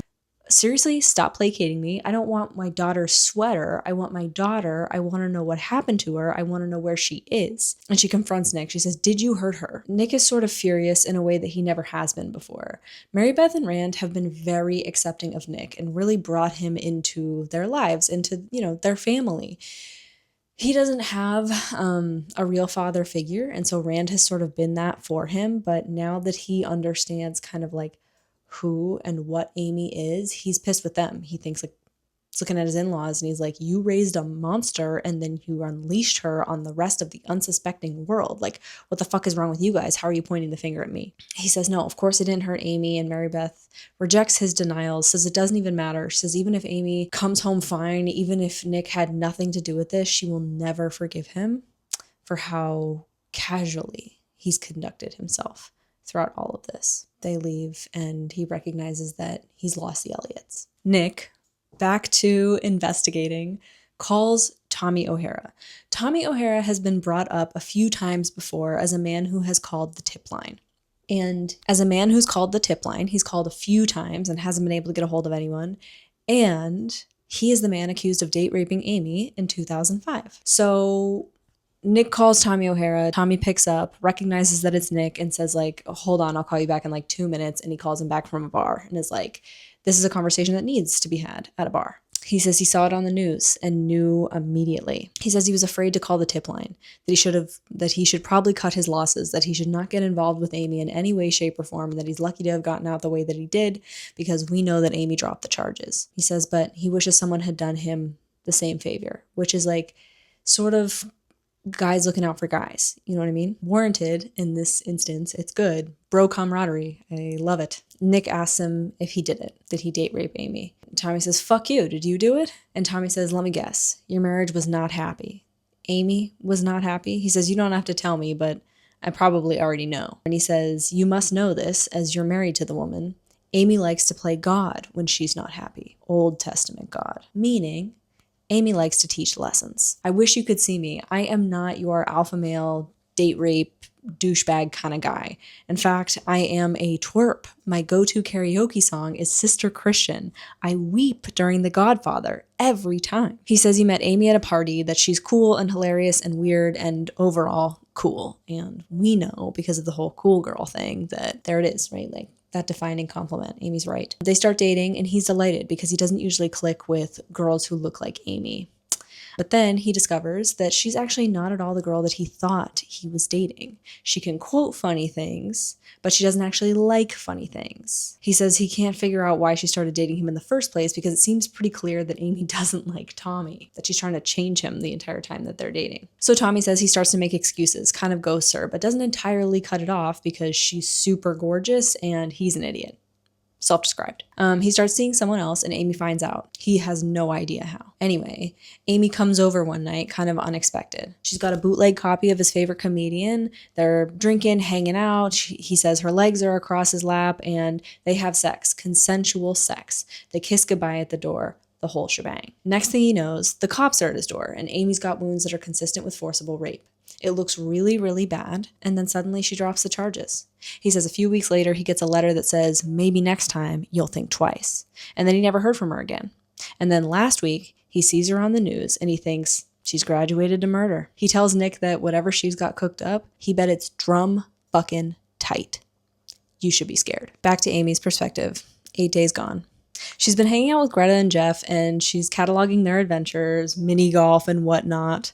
She says she is overachieving at aimlessness. I am a type A alpha girl lollygagger, the leader of a gang of heartbroken kids running wild across this lonely strip of amusements, each of us smarting from the betrayals of a loved one. She tells us that that there's been a change of plans, that she's actually not gonna die because she could not stomach the injustice. Imagine, she's not the one that did anything wrong. Well, agree to disagree, but you know it's the point of this. So to stay alive, she is obviously gonna need more cash. As it was, she thought that her 10 grand was gonna run out pretty quick. She asks around. She asks the woman that she rents her cabin from what kind of job she might be able to get, and she's told cleaning and babysitting. And she says, basically, I was supposed to be a housewife for pay. Amy has never had to budget before. She says she's never had to clip coupons. She doesn't know how much milk costs. Even in her lowly Missouri state, this was just not something that she had to worry about. She's always been able to have the things that she wants to have.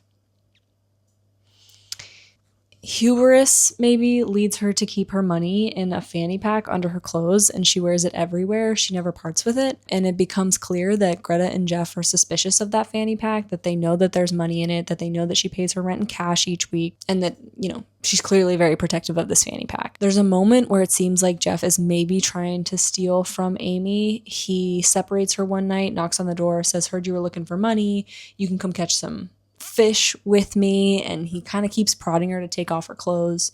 She does the dirty work and she doesn't take off her clothes. At one point in time, he's like, okay, well, you have to come swim in the ocean because you're covered in fish guts. And then she feels like they're racing back to shore together. She wonders at some points in time if Greta is fucking with her because they're always watching the Ellen Abbott stuff. And she's like, you really hope that Amy's out there, you know, just hiding away, living her best life, looking dead at Nancy, Amy. And so she's not sure if they're onto her. She's getting very nervous. Back to Nick's perspective, 8 days gone. After calling Tommy O'Hara and confirming that this is a pattern of Amy's, he calls Hillary Handy, the woman, the child, accused of pushing Amy down the stairs in high school, accused of stalking Amy in high school. He calls her, he introduces himself, and he begs her not to hang up. He explains that maybe Amy has a pattern of behavior, that very bad things happen to people who upset her. Hillary tells a similar story to Tommy, that her and Amy became friends, that she was kind of an underdog. She was the new kid at school, and Amy was very much the leader of the popular crowd, and Hillary was sort of shocked that Amy, picked her at all. They're friends for a while. Things are totally fine. And then, at one point, a series of things happens. A guy asks Hillary out and not Amy. Amy's not interested in that guy, but it looks like this guy has asked Hillary out over Amy. And Hillary says, I'm sure it's because Amy was intimidating and he didn't think she'd say yes, but Amy seems to bristle at this, take it personally. She wants to be everybody's first choice. Then the grades come out, and Hillary's grades are slightly better than Amy, a 4.0 versus 4.1 situation. Again, something that seems to piss Amy off. And then the final straw, a friend invites Hillary to Thanksgiving at her house and not Amy. Hillary qualifies again. This is probably not because they would prefer my company over Amy's, but, Amy's not easy to be around. You feel like you have to impress her. People are intimidated by her, and so maybe you don't want to bring her around for a casual hang, whatever. But Amy's clearly irritated. Feels she's been bested by Susie the sidekick. Amy starts asking her to do things, says that she should color her hair the same shade as Amy because Hillary's hair is mousy. She complains about her parents, and apparently she always complains about her parents, but she really starts going to town. She says they only love the idea of her and not who Amy really is, which is based in truth. Amy goads her into standing outside her parents' house and then running up to her mom and saying that she's going to be her new Amy or some crap like that. We've heard Mary Beth detail to Nick when Amy originally went missing, which was like, oh my God, what about Hillary Handy? Like, an obsession like that doesn't go away. Nick is sort of surprised that Hillary obliged any of this, coloring her hair and, doing weird things with her mom. And Hillary says, it was just dumb stuff girls do. This is a casual trivialization of the lives of young women and girls, which in this case is fine because obviously young women and young men, right, do a lot of dumb, absurd shit. Like young boys also do ridiculous things. But it's the casualty of it when it becomes generalizable that is the real problem, right? When young women like something, it tends to become known colloquially as stupid, and it tends to be something that those same young women are shamed for. A really good example of this would be like Taylor Swift, Twilight, any of the boy bands in the last 2 decades. Outrageously and enormously successful products, endeavors, whatever you want to call them, that are shit on because of the fan base they are appealing to. What this is obviously misogyny and patriarchy saying that if young women like it, it's probably not credible or art or important or deep, so on and so forth, because young women cannot be seen as credible, deep, artistic, whatever. Anyway, so it's just another tiny pinprick of misogyny that Flynn manages to slip in there very casually. Hillary continues that Amy all of a sudden starts to distance herself, and the other girls at school start to ostracize Hillary. She's shut out of the cool circle. And then one day, she's called to the headmistress's office. Amy has fallen down a flight of stairs. Twisted ankle, fractured arm, cracked ribs. Amy says it's Hillary that pushed her down those stairs. Everybody buys it because apparently for the last few months, Amy has been saying that Hillary is crazy and obsessed and that Amy's really terrified of Hillary. And of course, there's all this evidence that Hillary helped her create, which was like dyeing her hair like Amy, buying the clothes that Amy was styling her in, which was ultimately just another version of herself. So Amy gets a restraining order for Hillary, and Hillary ultimately has to move schools. She says that was fine by her though, because this was a 15-year-old girl who had cracked her own ribs. Then, a month later, she gets a letter with a list of transgressions. Forgot to wait for me after English. Twice. Forgot I was allergic to strawberries. Twice. Hillary says, I feel like Amy wanted people to believe she really was perfect. And as we got to be friends, I got to know her. And she wasn't perfect, which was fine by me. It just wasn't fine by her. So she got rid of me because I knew. She's not perfect, because Hillary did not see her the way that Amy wanted to see her, because Amy was not successfully managing Hillary's perception of her, which is similar to what Nick has described to us all throughout the book. In a lot of ways, Amy and Nick do seem to be meant for each other. So Nick is sitting in his house and he's describing it as haunted. This next part's pretty interesting as it relates to Nick and his psyche. We get a lot of insight into who he is and the point of life for him. He's hopeful that Amy wasn't faking this pregnancy. He says they had been having sex sporadically enough that it's possible that it's real, but seriously unlikely. He says that one of the reasons that he married Amy was because he always assumed that they would have kids, that he would be the type of father that he didn't have, bonding with the kid, fostering its intellect and talents, showing it affection. He says in these fantasies, he typically pictures a boy, sometimes a girl, but usually it's a boy. And it's kind of hard to reconcile for me and maybe a lot of other women out there that, I'm the firstborn, eldest daughter kind of situation. And to think that I may have been a disappointment to my father because of my gender before I was even born,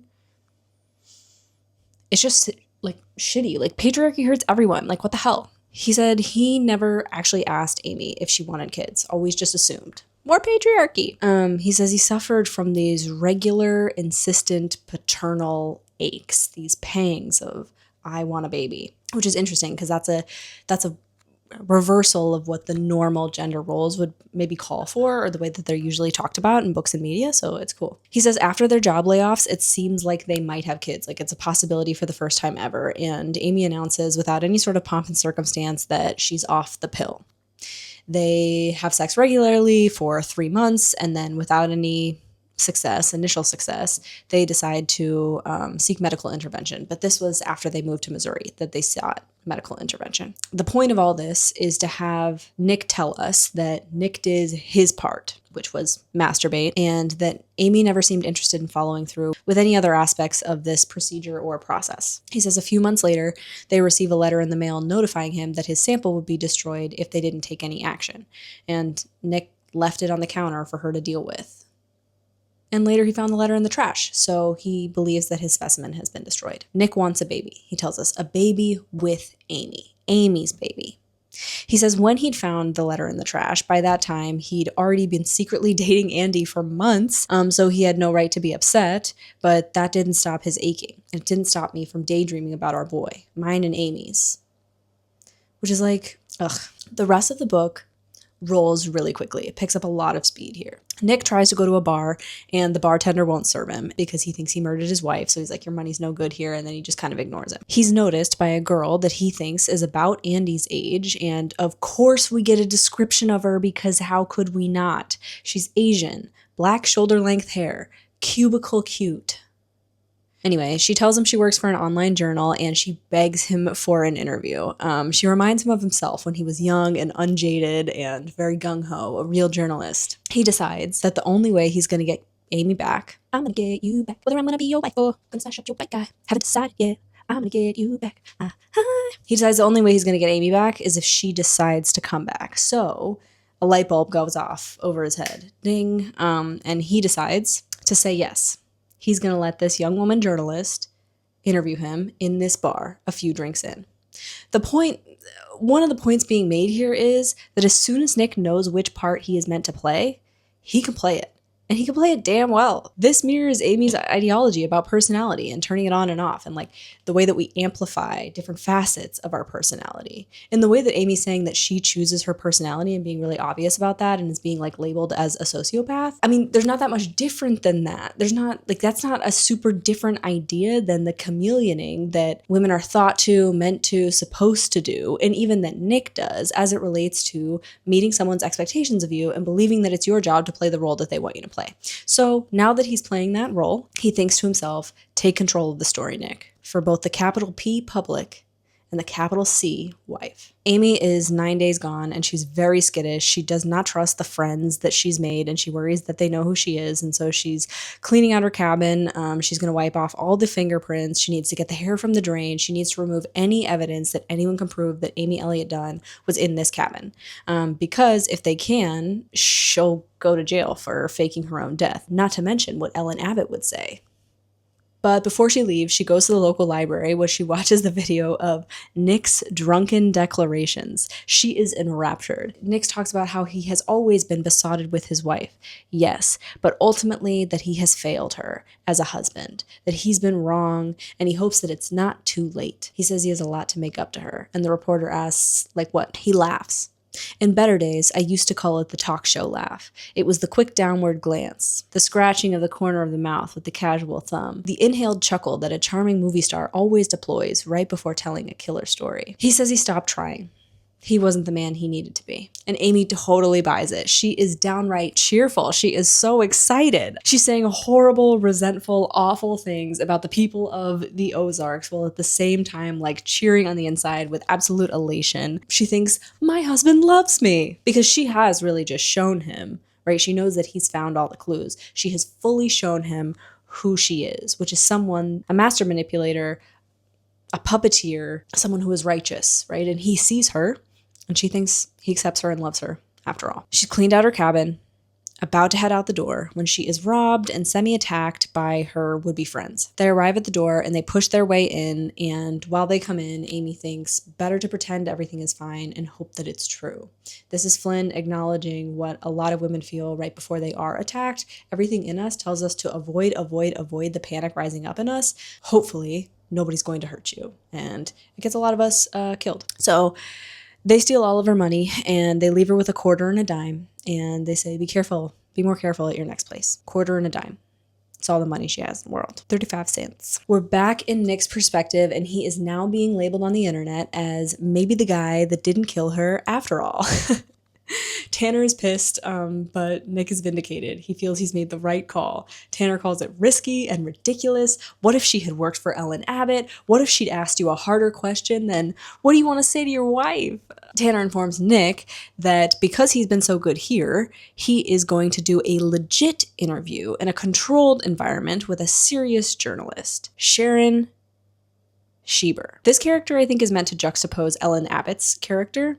It's been argued that these women are the media personified, one representing the right, crucifixion without facts, and one representing the left, empathetic investigation, bringing, humanity back to the would-be monster or someone who has been made out to be the monster. One of them a journalist, Sharon, and one of them a speculativist. One of them a sensationalist, one of them a journalist. Sharon is credible rather than sensational. Tanner tells him that this is super unorthodox and it's maybe not very smart, that there are not of other lawyers that would recommend this as a strategy. But the media has saturated the legal environment, and in the way we've seen it literally permeate every single other environment discussed in this book. We've seen it permeate not just his marriage, not just the interrogation room, not just the crime scene, not just the courtroom, but also his inner monologue. He's often referencing and quoting movies. So there's no such thing as a fair trial anymore. They coach him. He's going to tell Sharon Schieber about Andy. He is sickened by this prospect. He is about to reveal himself as a cheat to the entirety of the world, and that is terrifying. And it's kind of funny because he talks about his mom telling him as a kid he should never do anything that he wouldn't want printed on the front of the newspaper, and now the one thing that he really would not want printed on the front of the newspaper is definitely going to be. So we get to meet Tanner Bolt's wife, and she is lovely and brilliant and funny and cool. And not at all what her name evokes. It's Betsy Bolt. While they're prepping for this interview, it's about to happen. Tanner is getting call after call from Detective Boney, and he is ignoring it. He says he's going to speak to her after they tell Sharon about Andy because they've promised Sharon the exclusive, ultimately. This indicates that Boney tried to give Nick and Tanner a heads up. Because next thing they know, Sharon walks into the room and she is pissed because the Andy bomb has dropped. 10 days gone, Amy's perspective. Out of sheer desperation, Amy has contacted the only person she can think of to call. The man she's kept on a string since she was 16 years old.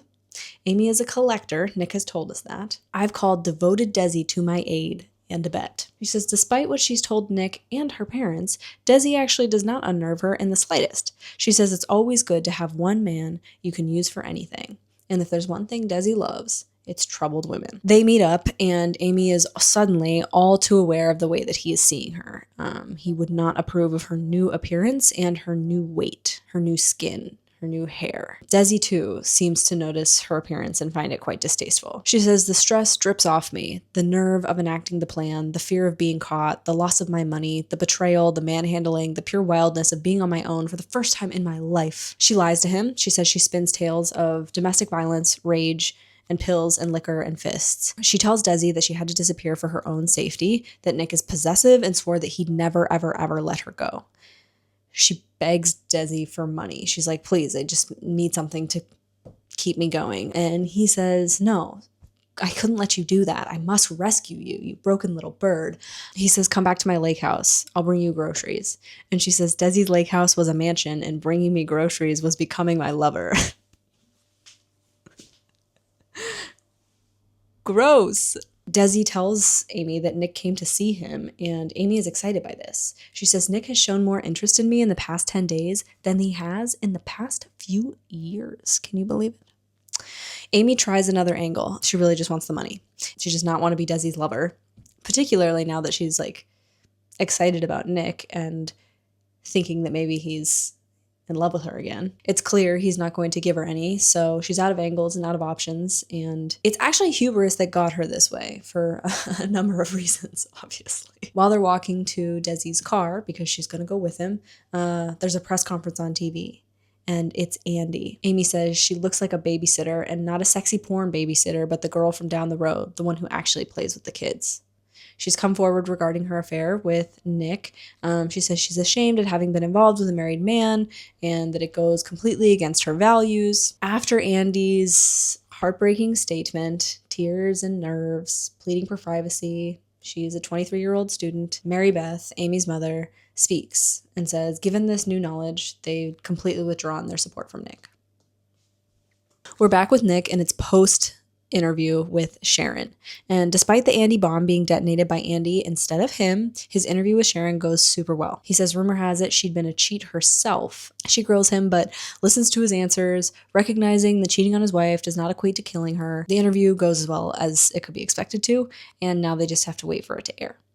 As soon as they get home, though, and they're kind of riding the high from this, Nick was amazing. He was perfectly authentic and also very canned. He remembered all of his coaching. It went really, really well. Yay, Team Nick. But as soon as they get home, Nick gets a call from Go because the police have found the woodshed full of the Amy purchased contraband. He races down there because they're, maybe going to arrest Go as an accomplice in all of this because all of the stuff is on her property. And Nick is like, of course, Amy just fucking loves that. Like, she definitely wanted to implicate my sister because she always had a problem with the closeness of their relationship and the way that it seemed to maybe get in the way of Nick and Amy's closeness, or Amy's always had to compete for her mother's attention, right? She would not let her mother even have just a moment to grieve the loss of these 7 hopes. Amy's not comfortable with anyone that she loves loving or giving attention to anything but her. So Nick goes down there and he claims he didn't buy anything in his sister's woodshed. And inside of that woodshed, there's a lot of porn with some pretty violent titles. He goes down to the station cooperatively with Tanner, and the detectives tell him that his fingerprints are on nearly every single item in the woodshed.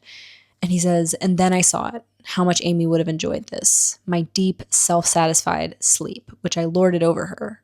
My belief that if she were only more laid back, more like me, her insomnia would vanish. Turned against me. I remember her peering at me one morning as I woke up, sleep wax gumming my lips. And she said, you sleep the sleep of the damned, or the drugged. I was both, and I didn't know it. It's in this police interview that the police reveal that they also have Amy's diary, that they found it at Nick's dad's house, half burned in the furnace. And Nick says, oh my God, she got me again. My manlyhood, because he even thought to look in the furnace, but then was kind of intimidated by it, so he just walked away. So that's why they didn't find it, because Amy knew that he wouldn't look in there. But they say they have Amy's diary, and Nick's like, no, Amy doesn't do diaries.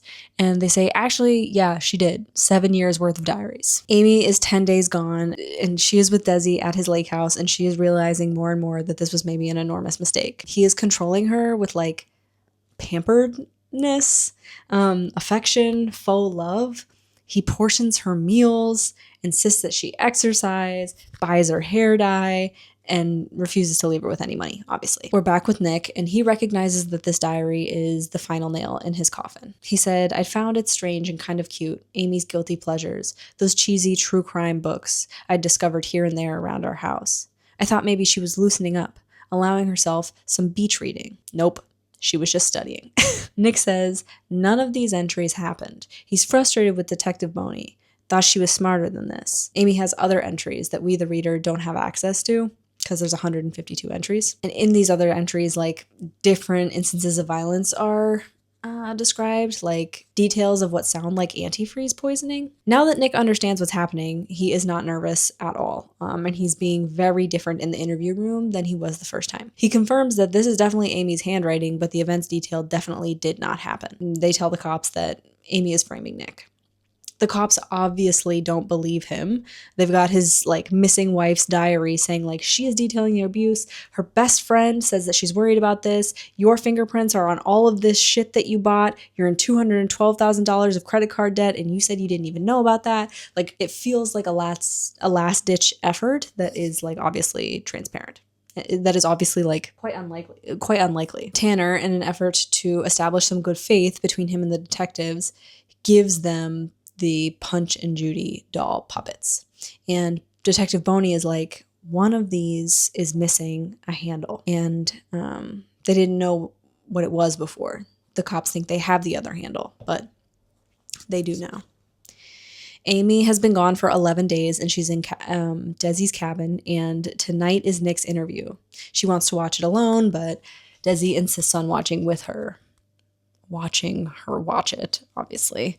She watches this interview, and Nick has said everything that she has ever wanted to hear. He does know her, does know what she wants. He is now playing the role that she has always wanted him to play, in the same way that she played cool girl for him. This is him putting in the effort that she has been begging for. Or not really begging, more like passive-aggressively punishing him for not doing, but you know what I mean. Desi steals her attention, is like, hey, like, obviously those pleas look real, but they're clearly not, and he obviously was, like, beating you and shit because Amy told him, like, a really intense story about her marriage with Nick, and he's like, maybe this is, like, Stockholm Syndrome, but you can't believe those lies, Amy. And she says, I know exactly what I'm supposed to say to Desi. And she's been saying that the entire time that they're at his lake house when he's showing her around. He had built like a rose garden for her and decorated her room, and it's painted dusty rose, which is her favorite color in high school. And so it's clear that like Desi has been prepared for her to come to this house for like much longer than like the 12 hours or whatever it took between her phone call and when she got there. So that's creepy. But she hates Desi for it, hates the fact that she knows the lines already and she has to give in to them. It feels like submission and it grosses her out, and it makes her really uncomfortable. And honestly, it's uncomfortable to read in a way that Amy's desire to control Nick isn't. Maybe it has something to do with the gender of it all. It definitely has something to do with the gender of it all, but Desi is contorting Amy in the same way that she wants Nick to contort for her. The visions are different. The methods are a little bit different, but the desire is the same. This interview brings Amy to her senses. I am a thorn bush, bristling from the overattention of my parents, and he is a man of a million little fatherly stab wounds, and my thorns fit perfectly into them. I need to get home to him. Nick, 14 days gone. Nick spends his days locked in the house, trapped by paparazzi, imagining ways to kill Amy. Ellen Abbott has gotten a hold of all the porn titles and is absolutely vilifying him. It is not looking good. He thinks to himself, Andy had screwed me over. He was Andy's teacher, and he literally screwed her. Mary Beth had turned against me. He cheated on her daughter and moved her away from her home and then discarded her for a younger woman. Go had lost a crucial measure of faith. Boney had trapped me. Amy had destroyed me. Amy feels that he destroyed her, de-amazed her anyway. He thinks, those fucking bitches. There was nothing I could do except beg. My bitch wife had left me nothing but my sorry dick in my hand, begging her to come home. Amy is 26 days gone. She recognizes that she can't control Desi and that he finds guilt erotic. Gross. Nick, 33 days gone. Nick is arrested. They found Amy's blood on the murder weapon. The next part is starting. Amy, 40 days gone. Amy drugs Desi, takes him to bed, uses twine and a bottle of vermouth to mutilate herself, and then she kills him.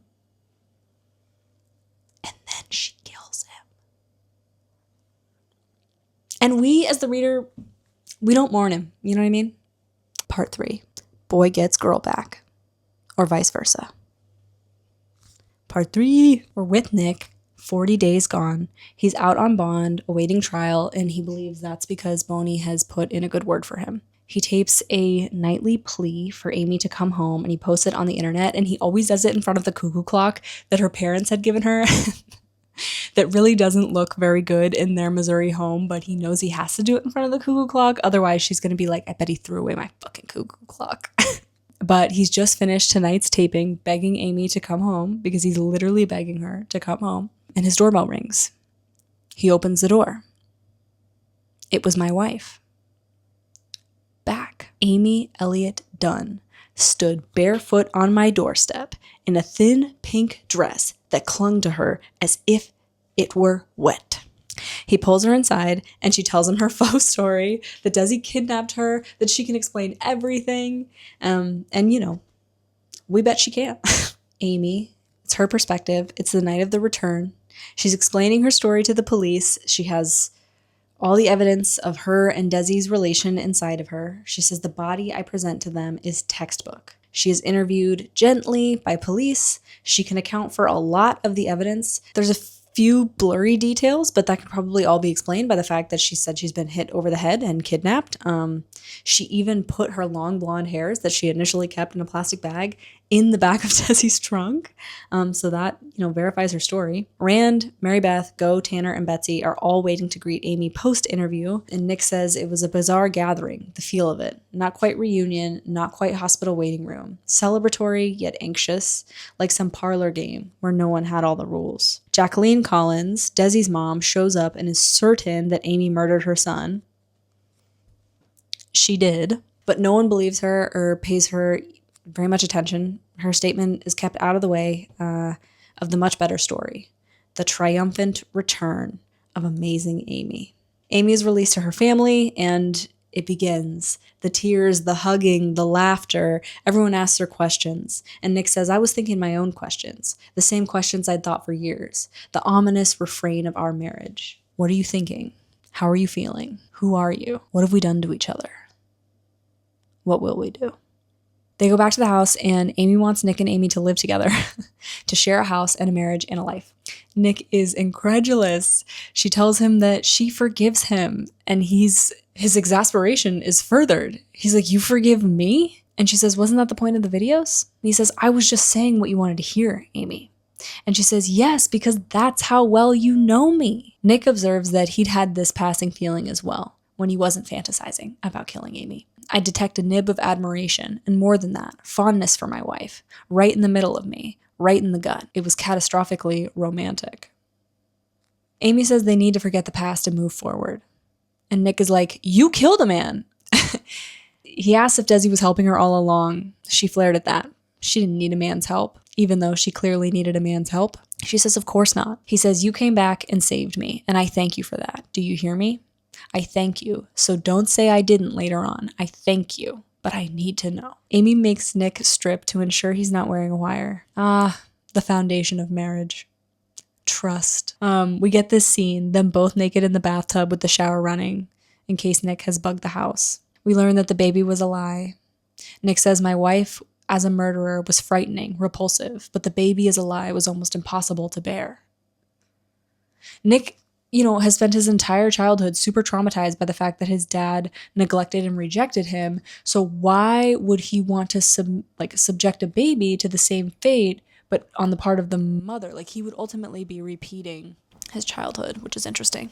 Amy threatens Nick when he's like, I'm going to leave and I'm going to tell the world about you. And she says, I can still do very bad things to you. She implies that she actually poisoned herself with antifreeze and kept the vomit. So that's attempted murder. He could go away for that. We're back in Amy's head, and she tells us that she doesn't care if Nick was lying in those videos. That's the man she wants, and that's the man she's going to have. Nick says he doesn't want to be married to a woman like Amy. She says, the only time in your life you've ever liked yourself was when you were pretending to be someone I might like. Without me, you're just your dad. You think he wasn't hurt by a woman, just like you? You think he didn't believe he deserved better than he got, just like you? You really think your mom was his first choice? Why do you think he hated you all so much? Low blow. She says even if he does leave, he'll think of her every single day. How quickly did you forget Andy once you thought I loved you again? You'll find a nice girl and you'll still think of me, and you'll be so completely dissatisfied, trapped in your boring, normal life with your regular wife and your 2 average kids. You'll think of me, and then you'll look at your wife and you'll think, dumb bitch. This book is just so fucking good. Are you kidding me? What was that Midwestern accent? I don't know. We're back in Nick's head, and his hands are around Amy's neck, and a tear falls from his cheek. He thinks Amy's right. He can't kill her. 1, he doesn't want to be a killer like her, and he doesn't want to be made a killer by her. But he also thinks, who would I be without her to react to? Just as Amy took credit for making me my best self, I had to take the blame for bringing the madness to bloom in Amy. Back in Amy's head, she says she can't trust Nick. Suspects he's working with Detective Boney, who knows that Amy's story does not add up. Amy's not worried. I know from the petulant tone in Boney's voice, she will live in permanent exasperation from now on, and the more annoyed she gets, the more people will dismiss her. She already has the righteous eye-rolling cadence of a conspiracy crackpot. She might as well wrap her head in foil. Her parents are writing another amazing Amy book, and Amy says once again they are squatting on my psyche, earning money for themselves. I agree. Shitty. And Nick won't sleep with Amy. Yet. He sleeps downstairs in the guest room with the door locked. She says, I'll hold myself to him like a climbing, coiling vine until I've invaded every part of him and made him mine. We're 30 days post-return, and Go, Boney, and Nick pore over the diary. They're looking for discrepancies. Nick is working to find the antifreeze vomit to rid Amy of her leverage, and things are looking really dire. Like, things are puttering out. Everyone believes Amy's story. Everyone's really glad that she's back, and they can't really find any holes in her case. None that matter anyway. And Nick says, we pretend to be in love and we do things we like to do when we're in love, and it feels almost like love sometimes because we are so perfectly putting ourselves through the paces. He says sometimes when he's pretending, he forgets that he's pretending. The fact is, my wife is a murderess who is sometimes really fun. My wife, the very fun, beautiful murderess, will do me harm if I displease her. I write down everything about her day, her likes and dislikes, in case she quizzes me. I am a great husband because I'm very afraid she may kill me. This line echoes Amy's diary entry, I worry this man may kill me. Interesting. 8 weeks post-return. She has a book deal. She's officially in control of the story. She says, I'm calling the book simply Amazing. Causing great wonder or surprise. Astounding. Nick, 9 weeks returned. He found the vomit and washed it out, defrosted it, and left the container on the counter so she would know. He says, my father finally died at night in his sleep. A woman spooned his last meal into his mouth. A woman settled him into bed for his last rest. A woman cleaned him up after he died, and a woman phoned to give me the news. I had spent my life comparing myself to my father, and now he was gone, and there was only Amy left to bat against. Nick tells us he's writing his own book, and he's going to call it Psycho Bitch. It says it starts like this. I am a cheating, weak-spined, women-fearing coward, and I am the hero of your story. Because the woman I cheated on, my wife, Amy Elliott Dunn, is a sociopath and a murderer. What's really cool about Gone Girl is it's clearly, right, like the combination of those two books. They're put together, merged into one gorgeous thing, just like Nick and Amy being together. One gorgeous thing. They fit together. Amy, 10 weeks return. She knows he's writing his own story. She says, I know it. I can tell by the feverish outpouring of words, the keys clicking and clacking like a million insects. Nick, 10 weeks back. He wants to give her the manuscript as he walks out the door. Let her feel that trickling horror of knowing the world is about to tilt and dump its shit all over you and you can't do anything about it. He shows her the book, and she shows him a pee stick. She's pregnant. He makes her drive to the doctor, a blood test. She's not really afraid of blood. Turns out she's definitely pregnant. It's his. They had never destroyed his specimen at the clinic. Amy had taken action to preserve it. She just didn't tell him. He said, I had been thoroughly, finally outplayed. I created a manuscript and she created life.